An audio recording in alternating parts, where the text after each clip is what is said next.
Apex Online Racing is sponsored by Elgato, who created this lovely stream deck. For more information about the stream deck, the link is in the description below.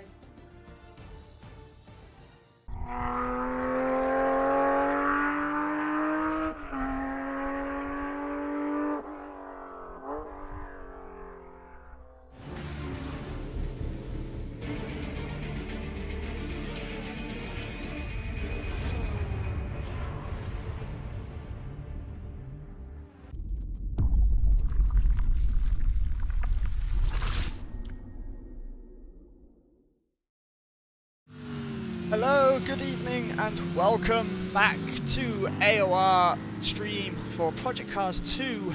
We're at round 1 for the new GTE League at Watkins Glen International Circuit. Looking to be a great championship this season. We'll have a quick look now at the calendar that we've got coming up. We have tonight, obviously, we've got the Watkins Glen following from last week's pre-season round at the Circuit of the Americas, which proved that the 70-minute race was a bit weird for us, so we're going to actually 50-minute races wherever the 70-minute races to balance the cars a bit better. There was issues with the fuel loads, so that's been changed to 50-minute races instead of 70. Next week we are at Road America, followed by Autumn Park International, a nice tight twisty track for these GTEs. Then we are off back to America for Laguna Seca, off to Fuji in Japan for a 90-minute mixed weather race, and finally over to Germany to Oschersleben for the finale of the season. Looking at the track tonight, it's a 5.43 kilometer circuit, 11 turns, and the current fastest lap in the GTE is a 1:37.679 done by Senti in the Ford GT. I'm joined here tonight by my co-commentator, teammate and all-round okay-ish person, JP McKinley. Thank you very much. Gotta love the intros that you have for me every week. I try and keep them spicy. Yeah, I was just about to say you needed to take a breath after that huge intro you just did. You just did all our work for the two of us. Thanks very much. I did, no problem. But let's jump into the qualifying now. It just started. We have 12 minutes remaining. Watching Deophile here in his BMW, taking the chicane down the large flowing right-hander. It's going to be pressure on the tyres there over the race. So this is a 90-minute race to start off the season. it'll be interesting to see how the tyres hold up on that right-hander, because it is quite a fast corner, a lot of stress. Yeah, definitely. These guys are all now on their first flying lap, but yeah, tyre management will be huge in this race, as it is a 90-minute race, as you said earlier. But it's a gamble as well with fuel, as it is a 90-minute race. We don't know what the game will be supplying these cars at the beginning of the race. So, but the times now are starting to flow in. We got WMDR Martin currently setting the timing to beat with a 140.6, and almost being caught there by Mosley in the Porsche. Mosley, sorry, as he has a bit of a spin at turn 1, blocking the pit exit.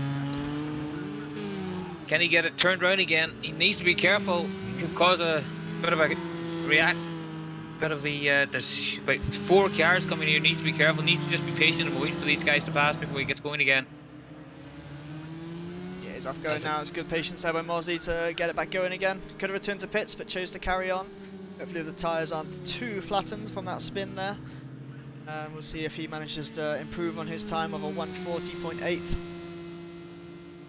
Exciting season. How many drivers do we have here tonight? I can see 16 on my timing sheet, but I believe you can see more than I can. I can. I have the power to see the entire grid. There is 22 fantastic drivers at the top of their game competing tonight in this race. It's great to see 22 drivers still keeping Project Cars 2 alive, still here to race every week and enjoy sim racing together from all over the world. So it's great to see the 22 drivers we have tonight. We have a few no-shows, but we'll hopefully, they're busy tonight, so we'll hopefully see those later on in the season. But 22 is a great number of drivers to have. Yeah, definitely. And speaking of having a few no-shows, because we have a few no-shows, we get the likes of this man right here, As Turbo, the Spanish giant, shall we say, filling in from one of the spots, who is up on his Delta right now, and he comes across the line. See how far he can get up the grid, and he jumped up to P5. The times will get quicker from this man. He is definitely just getting to know the car a bit more, getting the car underneath him, because he is a very fast man to have in the seat of a car. He is indeed. We know from the Formula C, he actually won that championship, I believe, with just over another guy who's racing tonight, currently in P6, Big Wilk. So we'll see those two go at it again tonight. The first and second place from the Formula C championship, which was our last one that we ran on Project Cars 2. All available on YouTube if you want to go back and watch that. It's of course commentated by yours truly again, the pairing that is us. So if you fancy going back and watching some more Project Cars 2 action, can't get enough just after tonight's GTE, you can feel free to go back and see all of the Formula C championship. Yeah, for sure. WMDR Martin still holding on to that pole position spot. We saw Valeside currently in P3. He had a great drive at Circuit of the Americas last week. He seemed to just run away with it a little bit. Like WMDR Martin struggled to keep up. Ultimate Kaze, who's not here tonight unfortunately, was also in the mix. But Valeside showing some real good pace, coming here from the PS4 community, I believe. Just dipping his toes into the PC and doing well for himself in P4 currently. Within a second of WMDR Martin. One to watch definitely for this season. Yeah, he definitely showed huge potential last week at the Road America, as you said. But I think he just had the slight issues of fuel, and he had to pit again. Had to pit twice. But him and Martin did have a great battle for the lead. But I think it was just that extra pit stop that took the win away from him. Yeah, I touched on the fuel thing during the league calendar. It's we're looking to do 70-minute races for the normal length of a race this season to balance the fuel loads, but it turns out that the Ford can basically nearly do the 70 minutes on that tank, or at least it tries to fill up the entire tank, where other cars only get 30 odd litres put in their tank at the start of the race, as we are on default setups here. Yeah, the game had some weird decisions, so we've changed those races to 50-minute races, which has balanced out all the cars now for those, which also still makes these 90 minutes races pretty special, given their length. And then it's Martin just spinning on the last corner. Almost spinning into the pit lane and retiring to the pits. You could tell that he was pushing super hard to try and extend the gap that he has with the Crab, who's currently sitting in P2. And you can... But yeah, the two Ferraris currently the only guys to break the 140s right now. And this man here, Crab, who is currently sitting in P2, is again another very fast driver. Sometimes can make the odd mistake and that can cost him, but definitely up there. And as I was saying earlier, Ass Turbo has jumped up to P3, but straight away the powerhouse of Velside has taken provisional pole position with a 39.2. I said he was going to be the one to watch, and here he is now showing his worth with a pole position, 0.3 ahead of WNDR Martin's time. We'll see if he can hold on to that with 5.5 minutes left here of qualifying. Yeah. We'll have a look at Big Wilk now. Big Wilk, another big contender for tonight's pole. Currently 0.9 of a second off, but he's on a flying lap, so let's see what he can do here. Is he going to be up or down on his first sector time? He's going to driving up towards the bus stop here. Heavy braking. He is 0.3 up from his best lap. So this is what he needs to do. Just needs to keep it going from this. Needs to keep improving on this lap. And he will make improvements up into the top 3, hopefully. Yeah, and what's great to see is there is quite a mix of cars we got here tonight. People have picked, I think every car has been represented from the GTE class.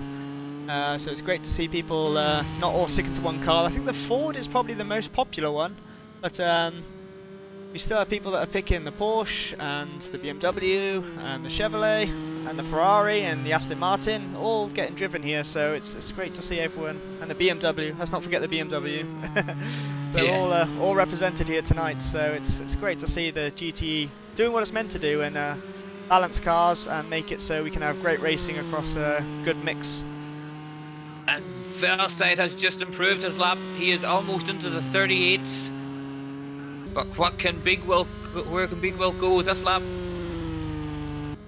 Up to P3. It's an improvement of half a second, but still he's so full half a second off Velside, who's absolutely dominating qualifying. He's shattering morale right now.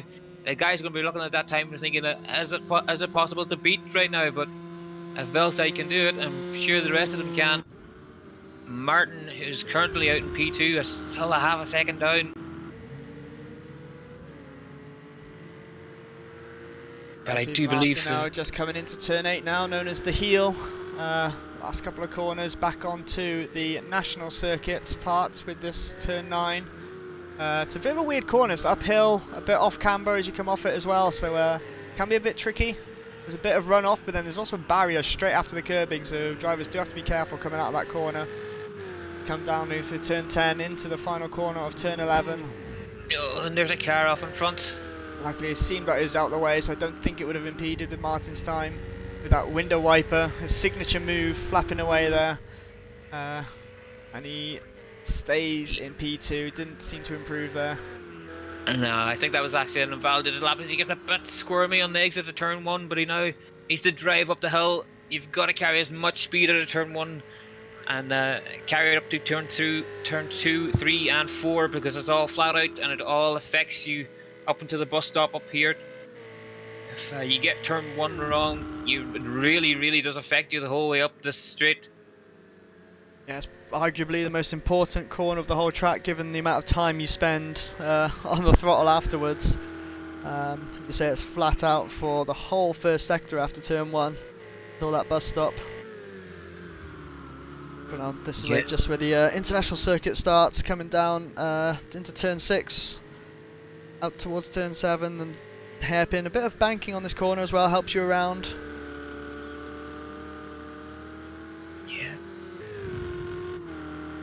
Martin's absolutely pushing. The car is just slightly sliding out on the even on the bank corners. It's worth noting as well, Martin is a controller driver. I think most people here are on wheel, but Martin is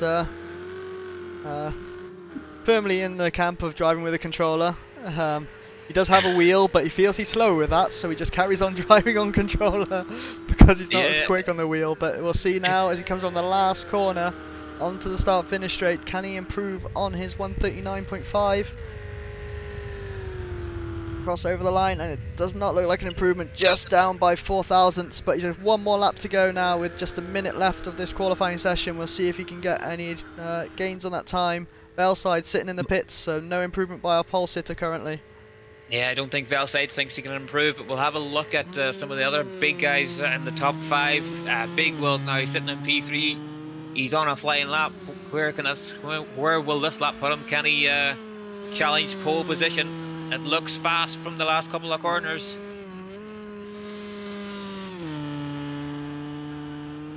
Right on the edge of the limit on the last corner. On the drag down to the across the line. He's up to P2. He's jumped WMGO Martin, and it's a 1-2 for Ford. They've locked out the front row. They're not teammates, but Ford will be happy with that result. They will indeed. Do you see Big Wilk there just pipping WMGO Martin by 1/10 of a second, less than a tenth of a second. So we'll see if Martin can respond now on his final lap as we see Crab coming out of the last corner on the start-finish straight. And he has improved on his time, but unfortunately not enough to gain any positions. It may help him secure that P4 though. Let's see if Martin can maybe grab pole in this last dash of it to the lap. Or will he be destined to start P3? Can he grab back P2 even? He's drifting in the final corner, carrying as much speed as he dares. Pushing right to the wall. He's giving it everything he's got. He's back up to P2, but only just. This is definitely going to be a big race for Velside and Martin. From the P2 to P3, it's ridiculously close, only 0.2 of a second. Big Wilk is again on another lap. See if Big Will can fight back now. He needs to find just barely a 100th of a second is all he needs to find here. Yeah. He's diving into the pits. He's given up. And Mosley's already finished. We'll have a look at Ticklish now. Ticklish, the last man to cross the finish line for qualifying. Let's see where he can put him. Currently sitting P8.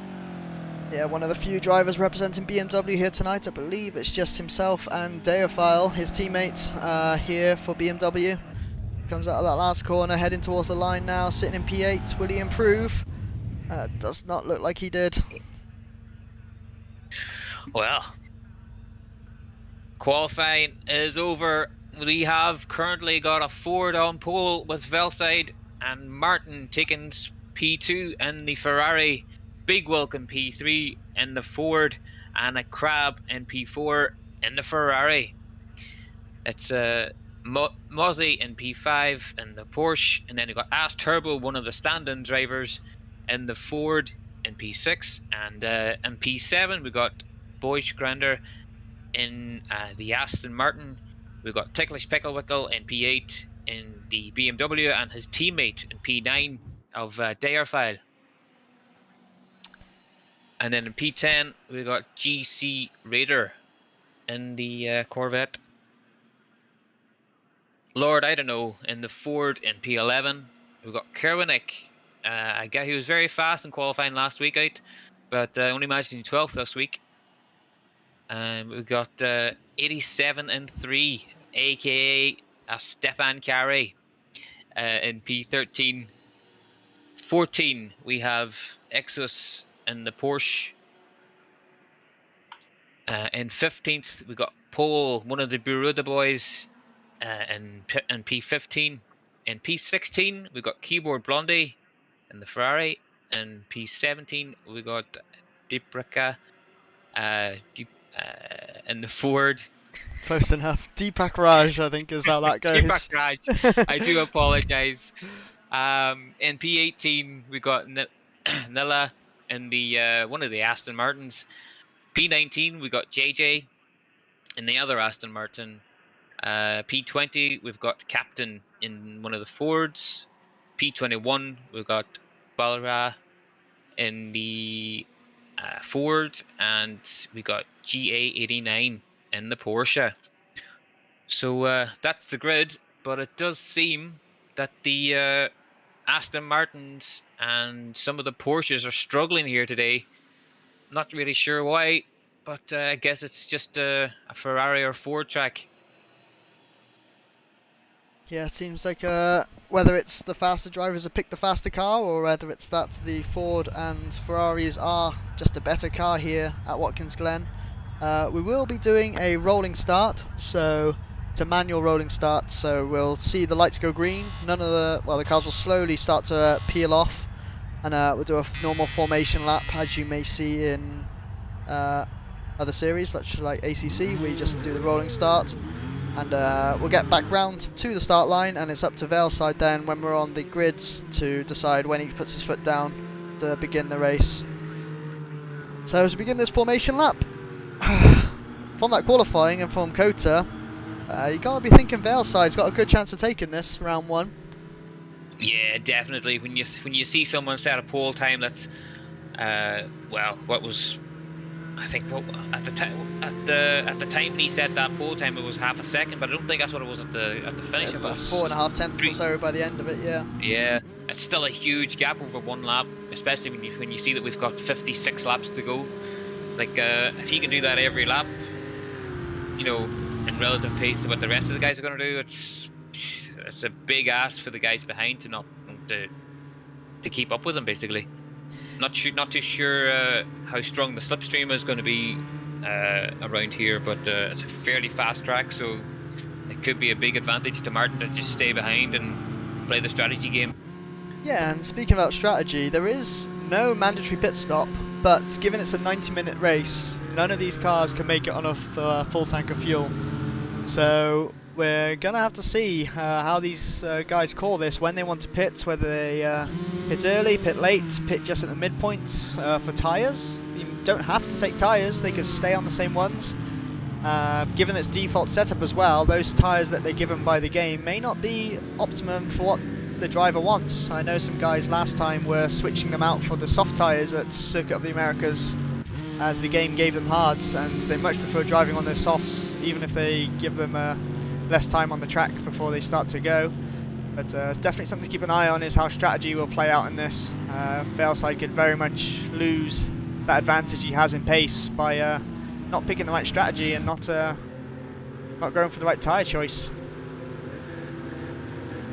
Yeah, but it's a tricky one, and I'm glad it's them that's making the decisions. Indeed, hopefully these guys have done their practice, done the maths, and figured out what they need to do, figure out when they need to pit, how much fuel to put in. So we see now WMDR Martin and Valeside leading their trains round the final two corners. As I said before, it'll be Valeside that decides when this pack is released. Any time that he's on the grid markers, yeah, can put his foot down, and that signals the start of this race. Yep, they're up 2 by 2. They're side by side. Valeside will have the inside, obviously, for turn 1, but as Hamlet decides and he's gone for it, and Martin's been caught sleeping slightly. Valeside already had a huge gap, and he can cut across to take the racing line into turn 1. Martin having to defend from Big Wilk already into turn 1, and seems to be pretty cleanly through everyone so far through turn 1. Yes, everyone's got through cleanly. This is what we like to see. Yeah, we'll see how they seem fine up through turn 2 and 3 as well. The Eau Rouge-esque sort of S's up the hill with a blind crest as they head down towards the chicane, the first heavy braking point of this circuit. Seems like the order hasn't changed much from qualifying. Valeside still leading from WMDR Martin, followed by Big Wilk and Crab and As Turbo. Yeah, definitely, but you can see Martin's already just refusing to let Valeside get away.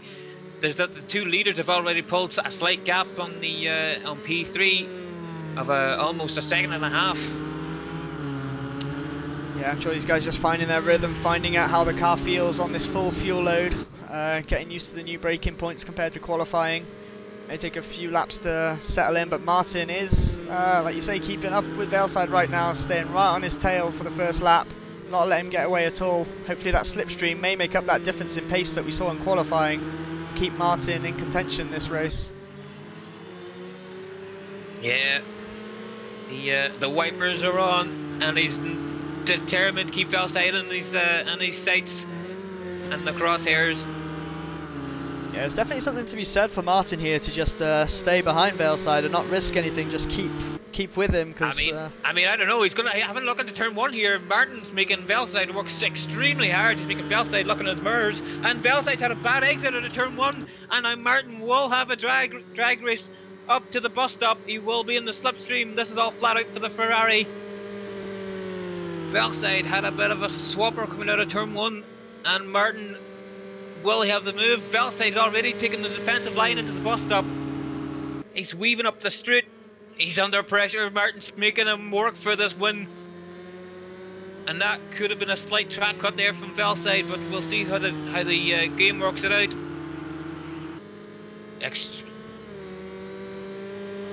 Yeah, some great driving here for the first few laps of this race. Valeside holding on to that lead from WMDR Martin. Classic Ford versus Ferrari we got going on here for first place so far. They've pulled a massive 2.4 seconds from P3 at the moment of Big Wilk. So if this is anything to go by, it will come down to Martin versus Valeside. See if they can keep it clean for the whole 57 laps we got here today. And Valeside's lost a lot of time there. Martin again right on his back bumper. Oh, Valeside is absolutely feeling the extreme amount of pressure as Martin's having a look up the inside of turn 10. He's decided better of it. Valeside's just having to absolutely look in his mirrors the whole time. He's having a chance to look ahead up the road. Yeah, Valeside driving very, very defensively for these opening laps. He doesn't want to let go of that lead. Maybe afraid that if Martin has a better race pace, he can just pull away. So just trying to keep him behind him for as long as possible. Go around to better turn one there for Valeside. That was a carrier's speed, much better than before. Even though Martin didn't really threaten him into the bus stop last lap, sorry. Yeah, I think we're going to have to see any overtaking because this is such a fast track. We're going to have to see like a slight mistake from the car in front. But even still, with the slipstream, Martin is able to stay right there, and you can see that Valeside's having to take that's just such a tighter line through the bus stop as well. Yeah, and it should be noted as well that this is a 10 times progression race as well, so it's starting at 10 AM and we'll be finishing probably about 9 PM it seems. Whether it will be dark by then, we'll have to find out at the end of the race, but something to keep in mind that these guys may be racing in the dark for the last few laps of this race. As we have a first few pitters already, 3 guys in the pit lane, and massive damage there for GA89 on his Porsche. His pit crew are not going to be happy about that. And that's another hugely damaged Ferrari of Keyboard Blondie. Not sure what happened there, we did miss it, but they will be going a lap down if they can't get out of the pits in time now.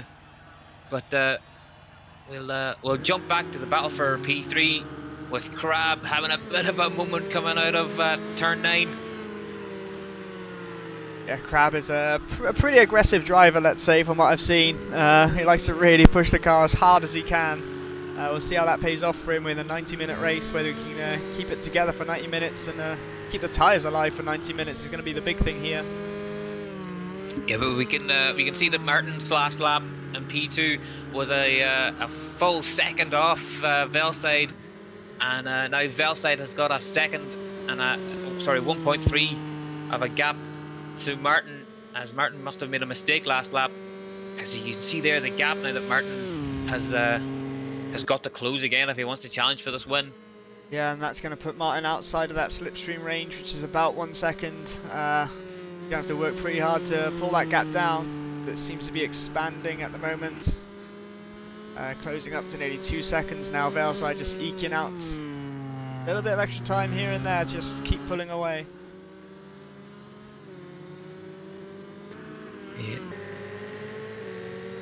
And we'll jump.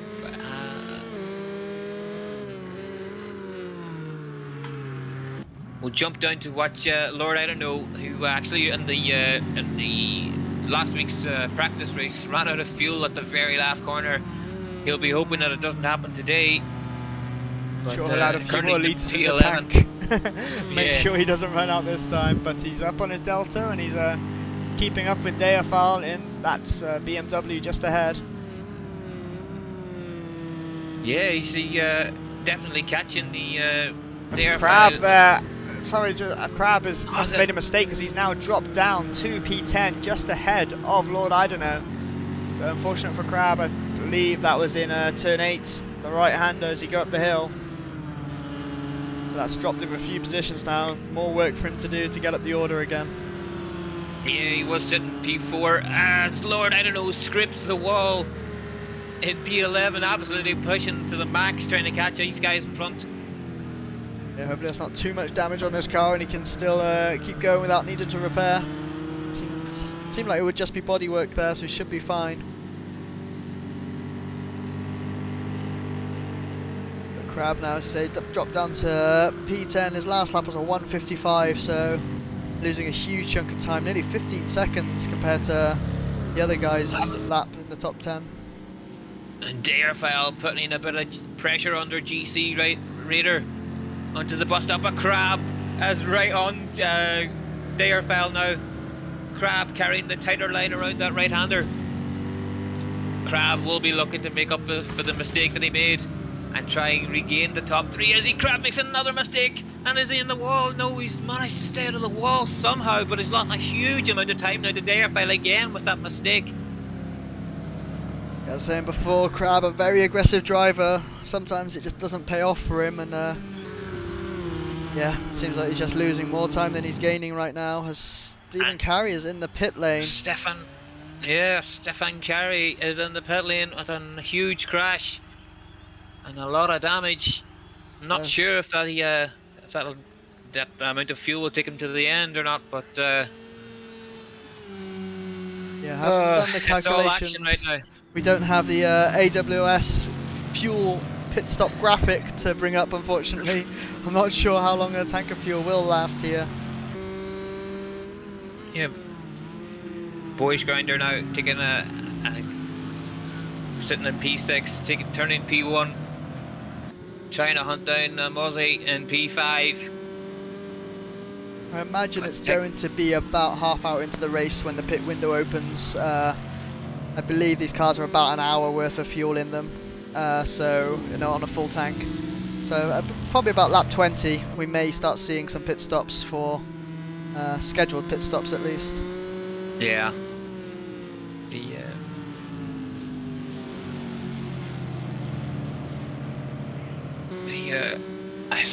Currently we can have a look. Jack Beckett's the leader, has pulled a 3.5 second gap to Martin, who's sitting in P2.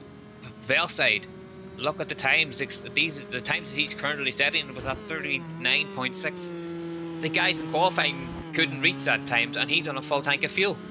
Yeah, he is pushing pretty hard at the moment. He has got some track limit penalties, so we'll lose a bit of time to those. He's got 2 seconds currently. Whether that lap was done with a bit of a track cut to be able to gain that second or so, and then lose it again to the time penalty, we'll have to see at the end whether that affects him at all. He's got a 5 second gap to Big Wilk, who we missed that because Big Wilk is now in P2, which means Martin has dropped. Damage. Yeah, Martin's dropped 10 seconds behind our leader. Yeah, and we've got currently a Ford 1-2, and As Turbo in P3. Or sorry, P4 is pressurising Martin now because he's got the damage, and Martin makes a bit of a mistake, and now it could be a Ford 1-2-3 if As Turbo can make the move up into the bus stop. Excuse me. Yeah, Martin with that damage is definitely going to hamper his top speed here. See As Turbo slowly gaining on him. Martin forced to go defensive into the bus stop. As Turbo gets on the outside but doesn't manage to get any move done into the bus stop. Martin will hold on to P3 for now. Come down the swooping right hander of the outer loop, turn 5. Yeah, but look at the the train that's coming behind. Look at all these cars, the whole way down to P7. We've got Ticklish, Mozzie, Boys Grinder, and Ass Turbo all coming up behind Martin. The damage on that Ferrari is absolutely costing Martin a huge amount, but he knows he can't pit this soon because he'll end up having to pit twice if he pits now. Yeah, it's probably not worth doing if he can. He seems to be holding pace relatively well. As Turbo not gaining massively on him, but we'll have to see if he can hold this up for another probably about 12-13 laps before he can pit, and then he'll have to try and make those tyres last for the whole hour. Yeah, the Ferrari seem to be struggling to keep the pace, the quality pace that they had, with both Crab and Martin hitting the wall. But the Fords seem ridiculously strong here. So it seems Martin's taking, yeah, he's decided to go for it. He's coming into the pits. He's losing way too much time, and he comes into the pits. Yeah, I'm not sure about the decision. I thought he was doing well out there. Maybe just didn't want to risk carrying on the way he was if it's a fight to keep the car together, but unfortunate to see. He was doing really well up in P2, keeping up with Valeside for the opening laps, but we'll see if he can work his way up the order. It's a long race, so he's got a lot of time to make that ground back up. Yeah, but here we stand now with the 1, 2, 3 for Ford. It's three different teams, but the Aston Martin of Boys Grinder has got Ass Turbo in his sights, and the Pirelli car, the Pirelli sponsored Aston Martin, is putting huge pressure on Ass Turbo, and it's not something that can say that I've ever seen happen very regularly. Is Ass Turbo under pressure? I do believe Ticklish has had a bit of a moment as well. Ticklish has dropped back. He wasn't P7. He was indeed. He was on the back of this train, and now he has dropped behind Crab. So unfortunate incident there for Ticklish, as see a lot of red markings now on the timing screen, so everyone picking up their time penalties here and there. It's very easy to do, especially on the bus stop chicane. It's very tempting to just go over the curb a little bit. You don't lose too much time by hitting the curbs, but it can always give you a penalty for it.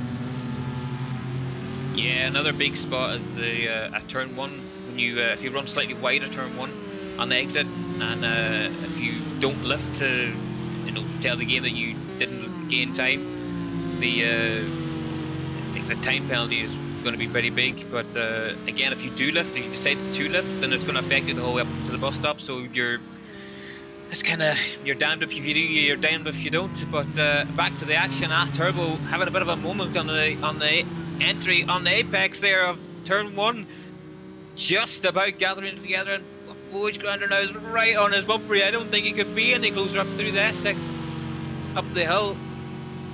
Ass Turbo will be going defensive extremely early.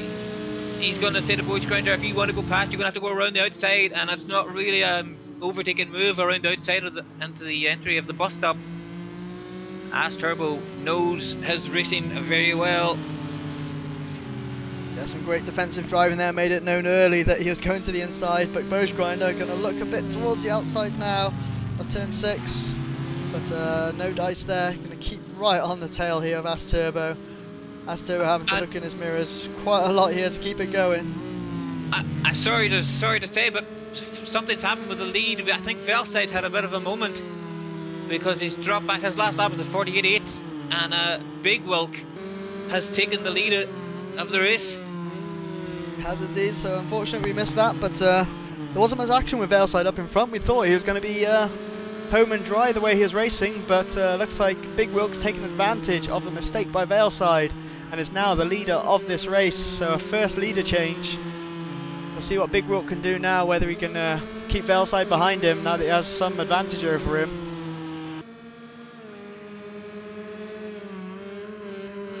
Yeah, and there was us thinking that Valeside was going to just do Michael Schumacher and absolutely shatter morale and drive off into the distance. Yeah, and as we know, this is a fixed setup, so they only have the choice of loose or stable setups, and both these guys in the Ford, it's mostly going to come down to the drivers in this matchup, so we'll see what Big Wilk can do.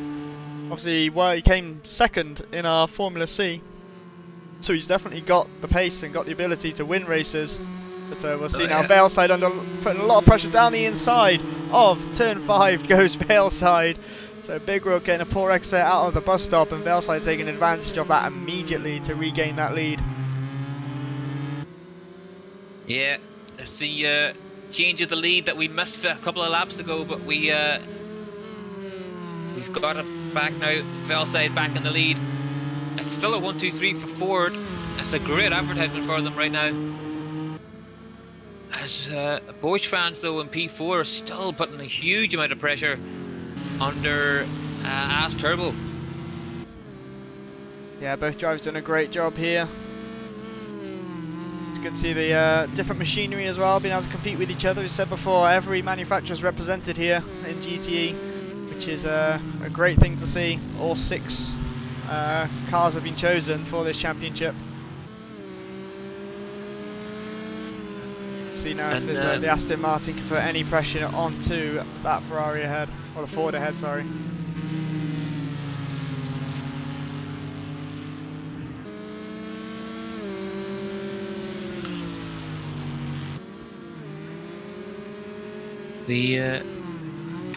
Crab has got back up into P5 after his early excursions, but yeah, he seems to have finally managed to get past GC Raider.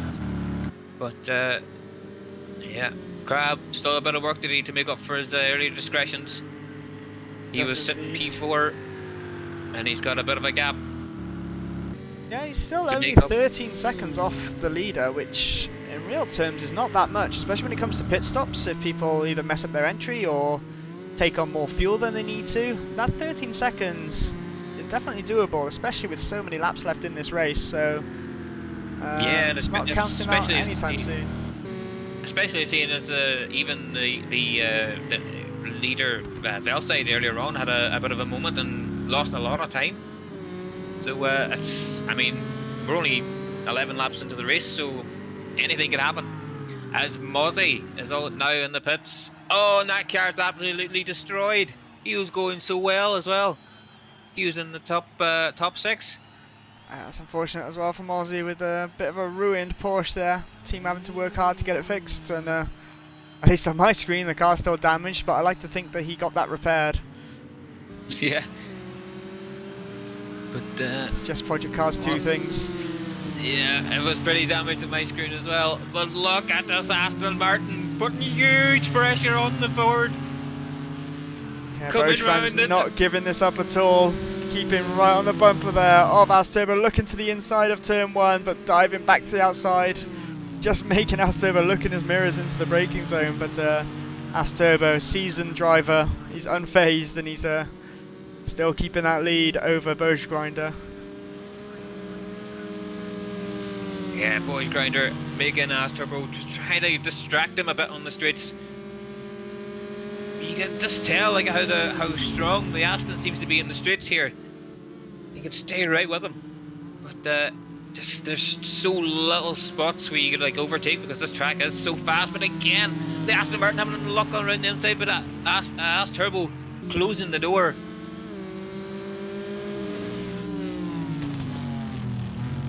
Yeah, you can see the Ford takes a wider entry to that corner there, but the Aston still, I can't really make anything of us, Ford. Yes, it gets right up close there into turn 7. Bosch Grinder putting a lot of trust in AS Turbo to carry the speed round, but yeah, Bosch Grinder. I know if that was me, I'd be pressing the brake pedal a little bit more heavier. Yeah. As I got closer to the back bumper of AS Turbo. Yeah, but Bosch Grinder's got no fear. He's here to get himself onto that podium, and he's going to push AS Turbo right to the limit to get there.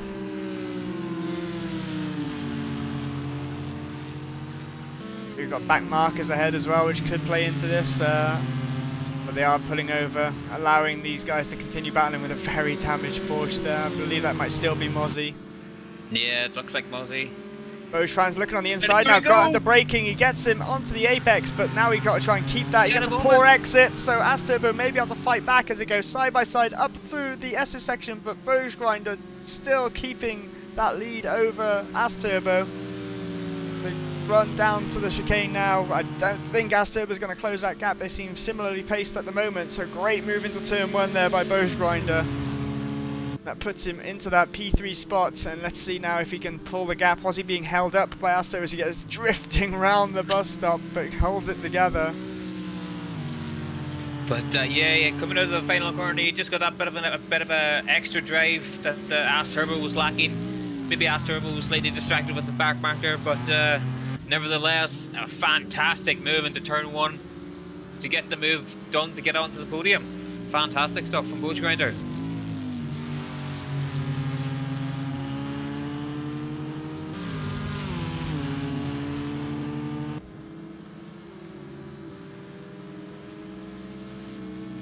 So Asturbo not ready to give this up just yet. He still managed to keep hold of Boach Grinder, keep him in hunting range. So we'll see now if Asturbo has any answer to this. Managed to hold on, but is that going to be enough? Well, we are catching they are catching another back marker who the leaders have just passed.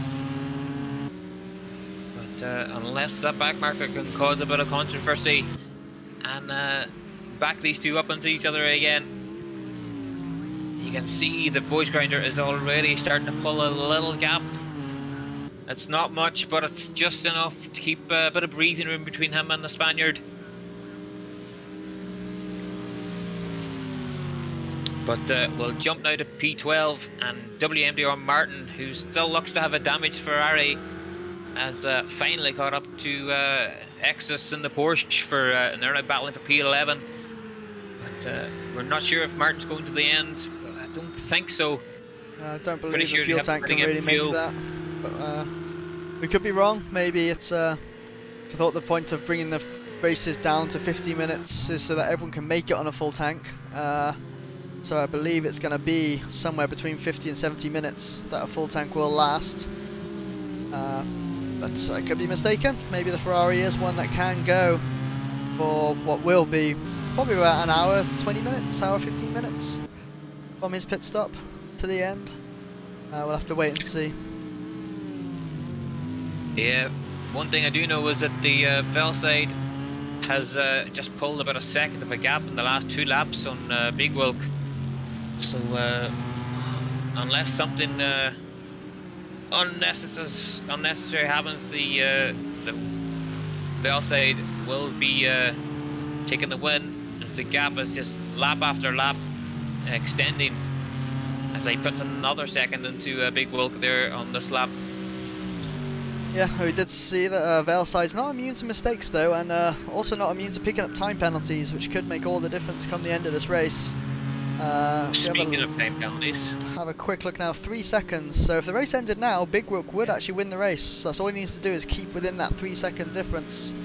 Crab with a 2-second, GC Raider 1 second, Ticklish has a 2 second, Kirovnik has 4 seconds, Exus with 1 second, and Stefan Carey got 3 seconds as well down in P16 currently after his pit stop. As we see a Porsche spinning off there, I'm not sure who that is, but someone has lost it in the bus stop in the Porsche. Unfortunately, there's only one livery for the Porsche. It could be any of our drivers here today, but it's not a great sight to see. We'll take a stab to see. Yes, I do believe it was Stefan Carey. You mentioned him, and he stuffed it in the wall. It's unfortunate to see with the damage he's already got, and already made a pit stop to again just spin it round. He's got no lights and a pretty fair amount of damage on the front end of that Porsche. I know that he loves the car in the GT3s on Assetto Corsa Competizione, but not treating him very well here in Project Cars 2 and GTE so far. But yeah, he's not having a great day. But we'll jump to the battle for P7 with between the two teammates. Believe it or not, we got Ticklish Picklewickle and Darephile, and they've caught each other up. Darephile pushing now to try and get past Ticklish.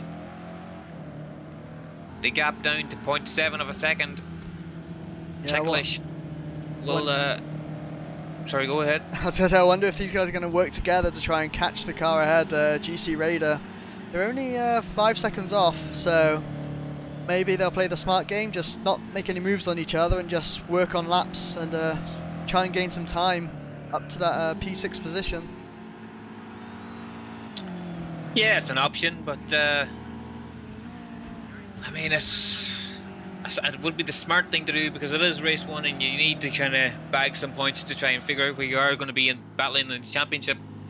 But again, you don't want to let your teammate pass, so you kind of will be a bit apprehensive about defending. Oh, I know 100% you would defend against me if this was us, but well, you would go for the overtake if you were the car behind, no doubt about it. But we'll see. You got to do it. We'll see if Ticklish and Deofile take a different approach here.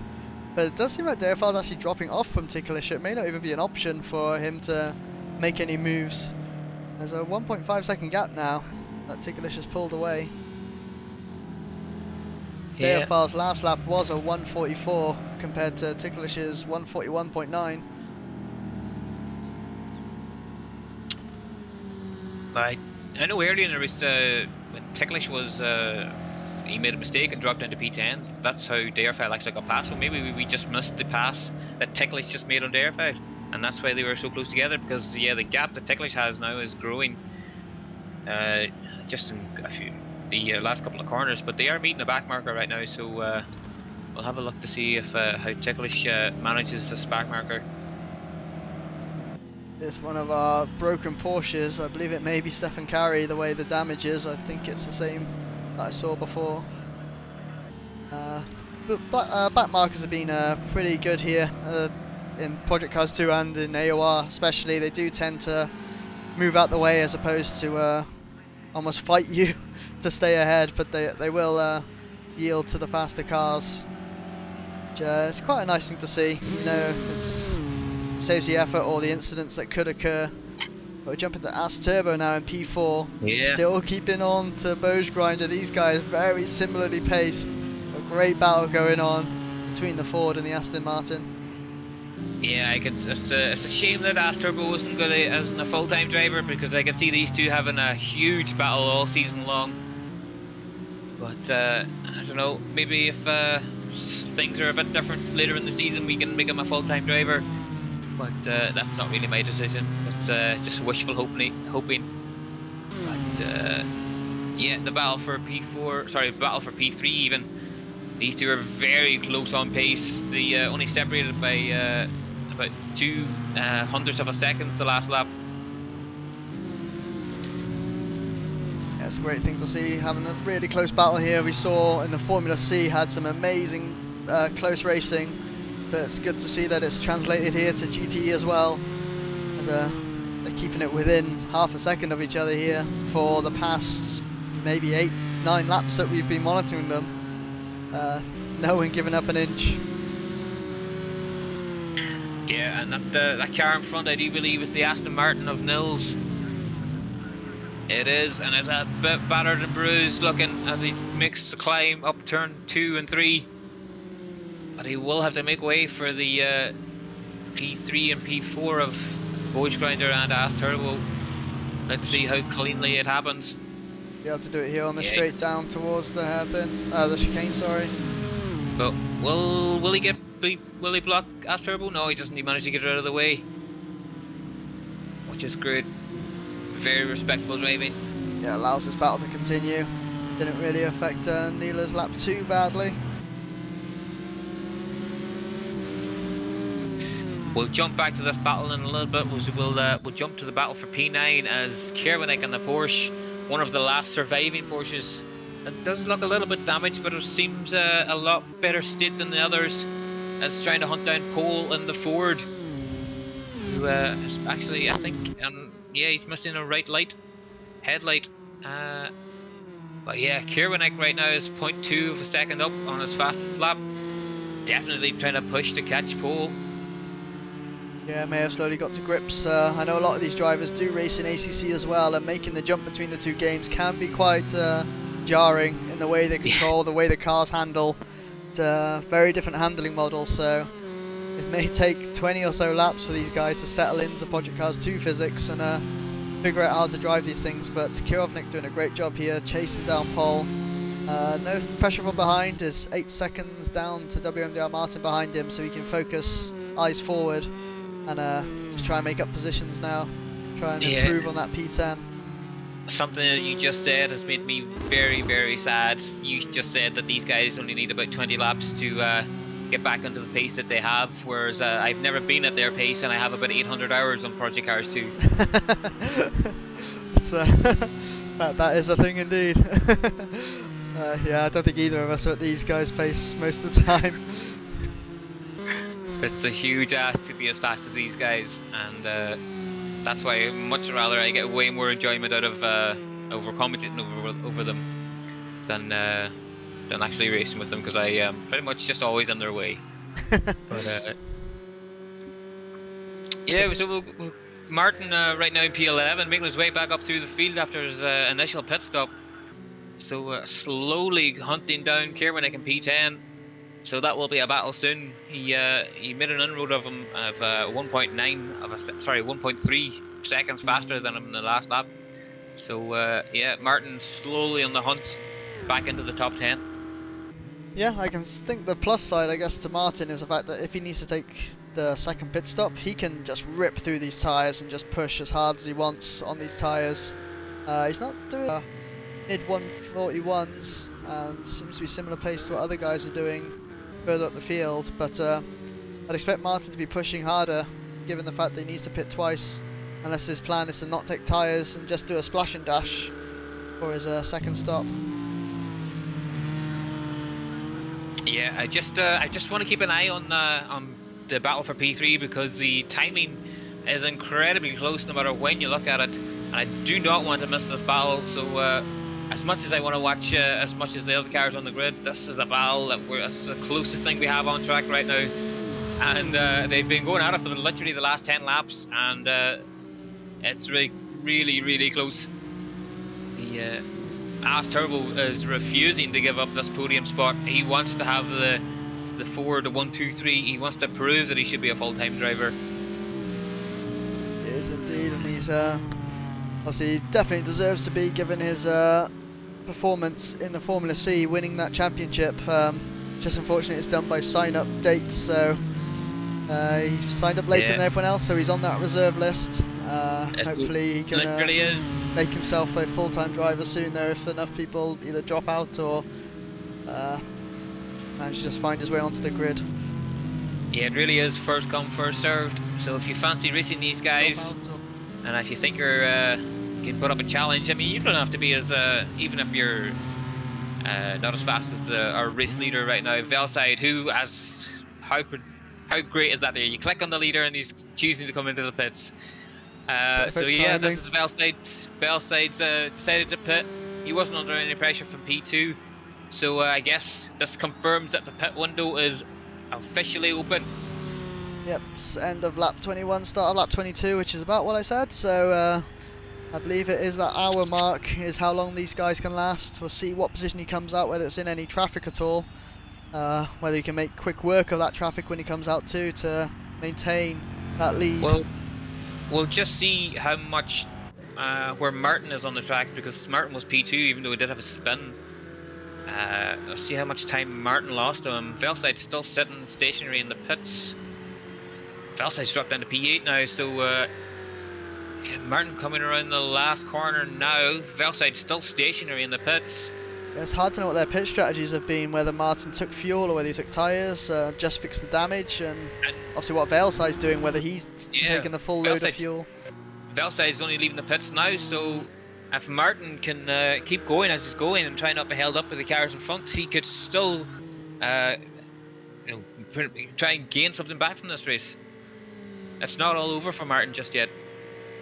Definitely, still believe he does need that second pit stop, but even with that, he should be able to get a respectable finish out of this. The Velside comes out the pits, so he's looking at P11 right now. We'll see what he can do when Big Wilk decides to pit, a new race leader. Yeah, the Fords will be pretty even on fuel, but Big Wilk has decided to stay out, so that does mean that Velside has decided to do a strategy call and come in early. He wasn't out of fuel, because the other Fords would have started with the same amount of fuel, and they're still lapping. So let's see if the strategy call from Velside works. currently sitting down in P11 as Velside right now. Yeah, and given But, the length of that pit stop, I'd like to say that he took tyres, it would seem. It's hard to tell when you're spectating whether they're doing a full pit stop and getting a full service, or just one or two things going on, but he was in there for a long time, and I'm pretty sure he was, he took tyres, took fuel, but we'll see now who does a similar thing, who just decides to take fuel. Maybe possible just to take half tank at the end and make it to the finish and save yourself maybe 20 seconds in the pit lane. So we'll see now. That's how strategy is going to play out for the rest of this race. But you can't see the GC Raider is in the pits as well. So the cars in front are starting the pits now, and that's Velside up to P10. Yeah, those are the best things. Best thing to see when you're the previous race leader after taking a pit stop is the guys just pitting ahead of you. One less car to worry about battling with to work your way back up the order. Yeah, the nice thing for Velside right now is that he does have free air, but he has the slipstream of that Ford up ahead as well, I think. So if he does ever get close to it, I mean, it is a back marker, but the slipstream will help him. But in saying that, he's, just as I said that, he's 0.2 down on his fastest. When these are the laps, he should be setting fastest laps right now to try and make up the difference to Martin. But it's all down to when these two pits, or sorry, not even these two, Big Wilk, who is still out there lapping. Big Wilk setting a 41.5, and Velside, his last lap was a 2 minute 3.8, but that was because it was an out lap. But we'll see what the kind of times Velside's setting. Well, he's still only in the final sector now of his first flying lap of after the pit stops, but yeah, he did just get back past that back marker, but we'll see if the times are going to be any faster or slower than Big Wilk, our current race leader. He comes right. Okay.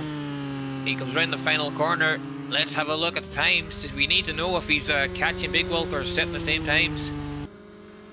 At 1:40.9, he is 6/10 faster than our current poleman. Sorry, our current race leader. Both Franz's lap as well of a 1:40.9 while he's under pressure from As Turbo. So as long as he's matching, he's still going to come out ahead once Franz and As Turbo, Big Wilk, and everyone else pits with that pace. Obviously, it depends on what those guys decide to do in the pits, whether they'll gain or lose time. But we'll have to see what strategy those guys decide to pull out. Yeah, and you can see as well that Martin has finally caught up to Kirwinnick for the battle of P7, but Velside is catching these two very, very fast. They've got 7/10 in the last lap. He caught up to Martin. But is that because Martin's been slightly held up by Kirwinnick? Because Kirwinnick's last lap was a 43.0. Martin really needs to get past Kirwinnick here and try and get up the road to catch them two BMWs. But Kirwinnick placing his car very strategically in the middle of the road, making it ridiculously hard for Martin.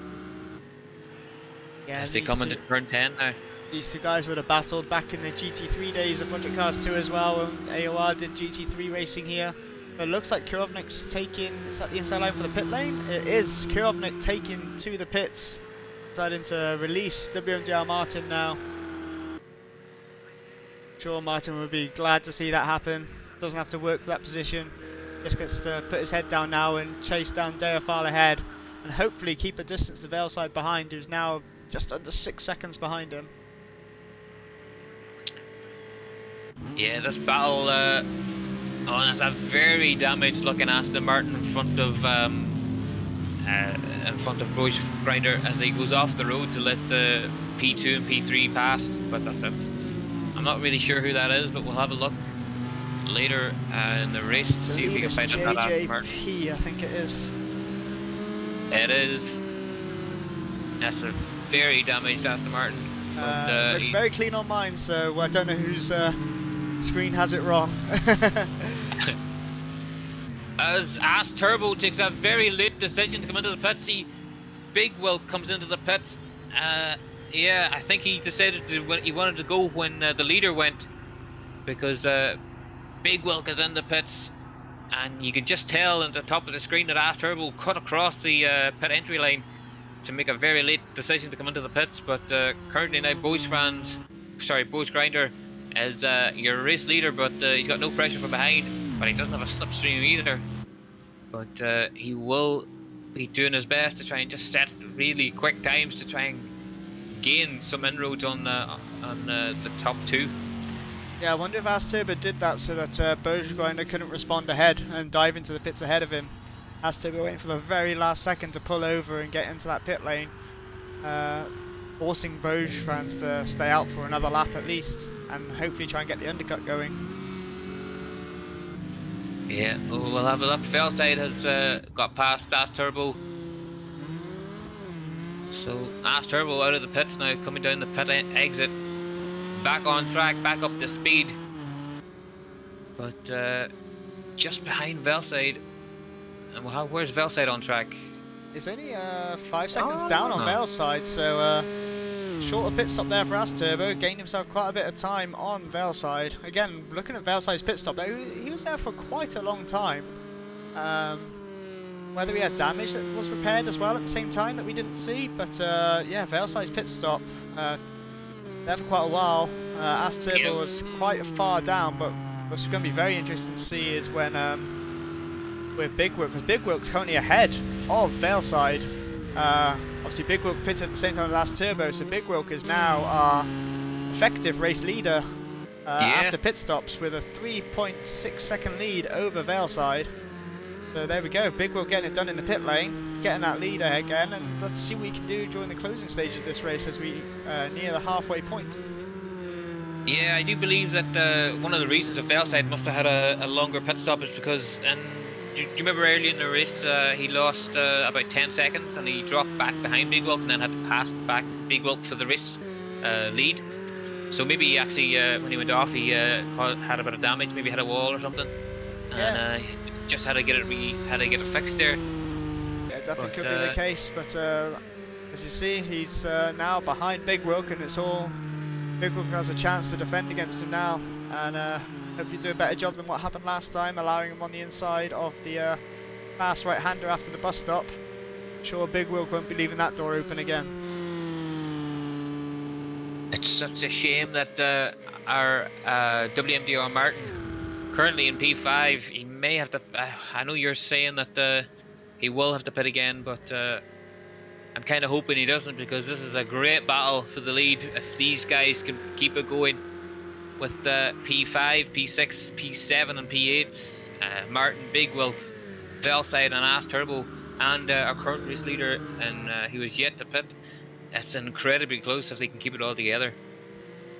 As Franz now has entered the pit lane, our current race leader, who was just holding off Asturbo a couple of laps ago before Asturbo decided to hit the pit lane. And Crab's in the pits now as well. Crab's also joined him, yeah, so see now Franz if he can come out ahead of Asturbo, or has Asturbo made that undercut work. So it's saying Asturbo's last lap time was a 2:20. I assume that's still his out lap that's showing up there, or something very bad has happened. He's still within touching distance of Velside, so yeah. And there's a Porsche in the background in the wall. Unfortunately, all these Porsche liveries looking identical, so it's hard to know exactly who it is. Could be one of 6 people. Big Wilk's coming across the line to retake the win. Sorry, not the win, the race lead, as Martin now takes up the effective lead of the race. Was sitting in now P2 Big Wilk, and Velside in P4. Bo's Grinder, I need to keep correcting myself, has dropped back to P5. But he has come out ahead of Asturbo, which is the important thing. He's got a 3-second lead over Asturbo now, or 4 seconds even. So Grinder making the overcut work.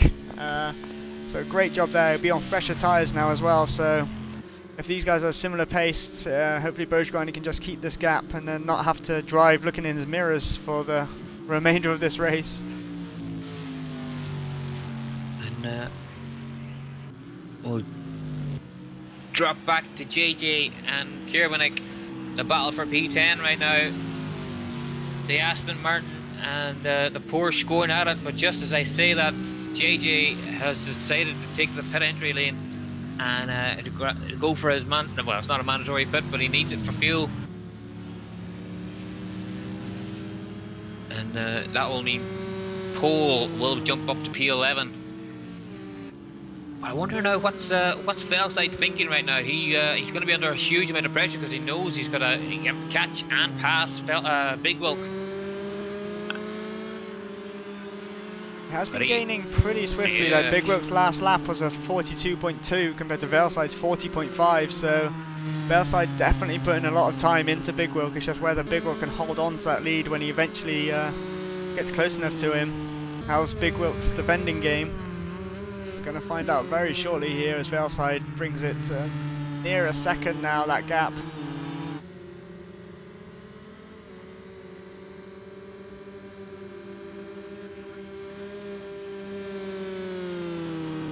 Such a great part of the track, that left right-hander up over the crest. As I said before, it reminds me a lot of Eau Rouge when you're going up there. You just can't see over the top of it, but you know you can hold it flat.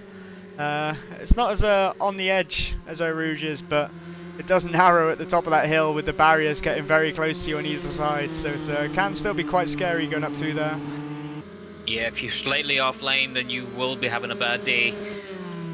But these guys have seemed to manage it so far so well so far even. But yeah, Velside putting a bit of pressure on Big Wilk here now. The gap is down to half a second. Yeah, he's put half a second on him in just under a lap here too, so Big Wilk's got to make that forward a lot wider than it currently is to keep Velside behind him. He'll be trying to channel his inner Alonso to keep Velside behind. Ticklish now, our current race leader, in for their pit stop. Letting WMDR Martin back through to take the lead of this race.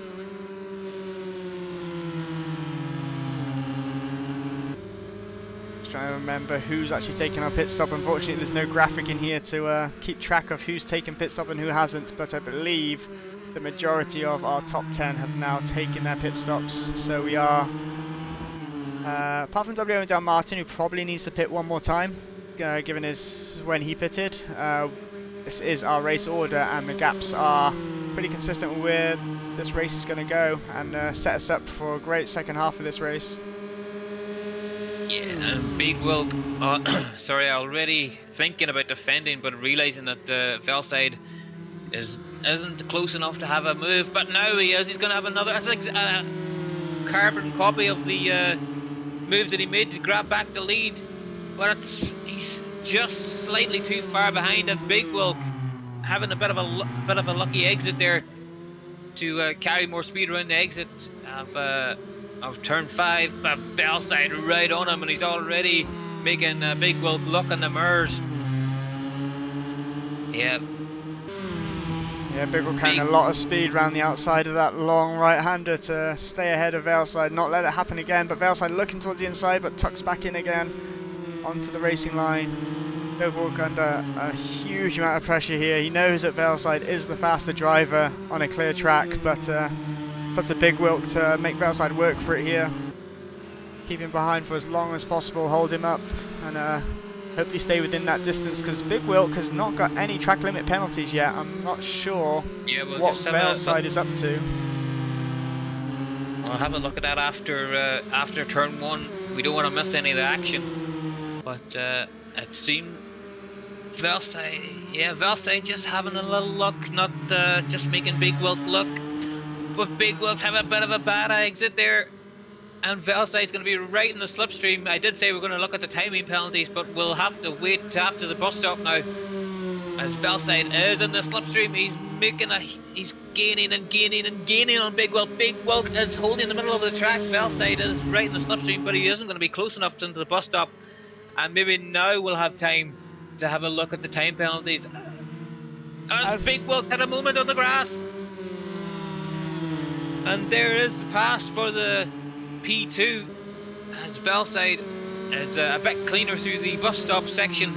and Big Wilk had a bit of a moment, and you can see now it is getting a bit darker, but maybe the guys are starting to struggle with the tyre temps. But Big Wilk did have a bit of a moment there and ended up going wide on the grass. Yeah, unfortunate for Big Wilk, being pressured into that mistake at the bus stop, just carried a bit too much speed. Velside still only on 3 seconds of penalties. Crab leading the high scores there with an 8 seconds of his penalties in P6. MDR Martin, our current race leader, on 2. Still needs to pit one more time for fuel before the end of this race though, we believe. If not, then Martin's done a hell of a race with a hell of a strategy if he can get to the end from here.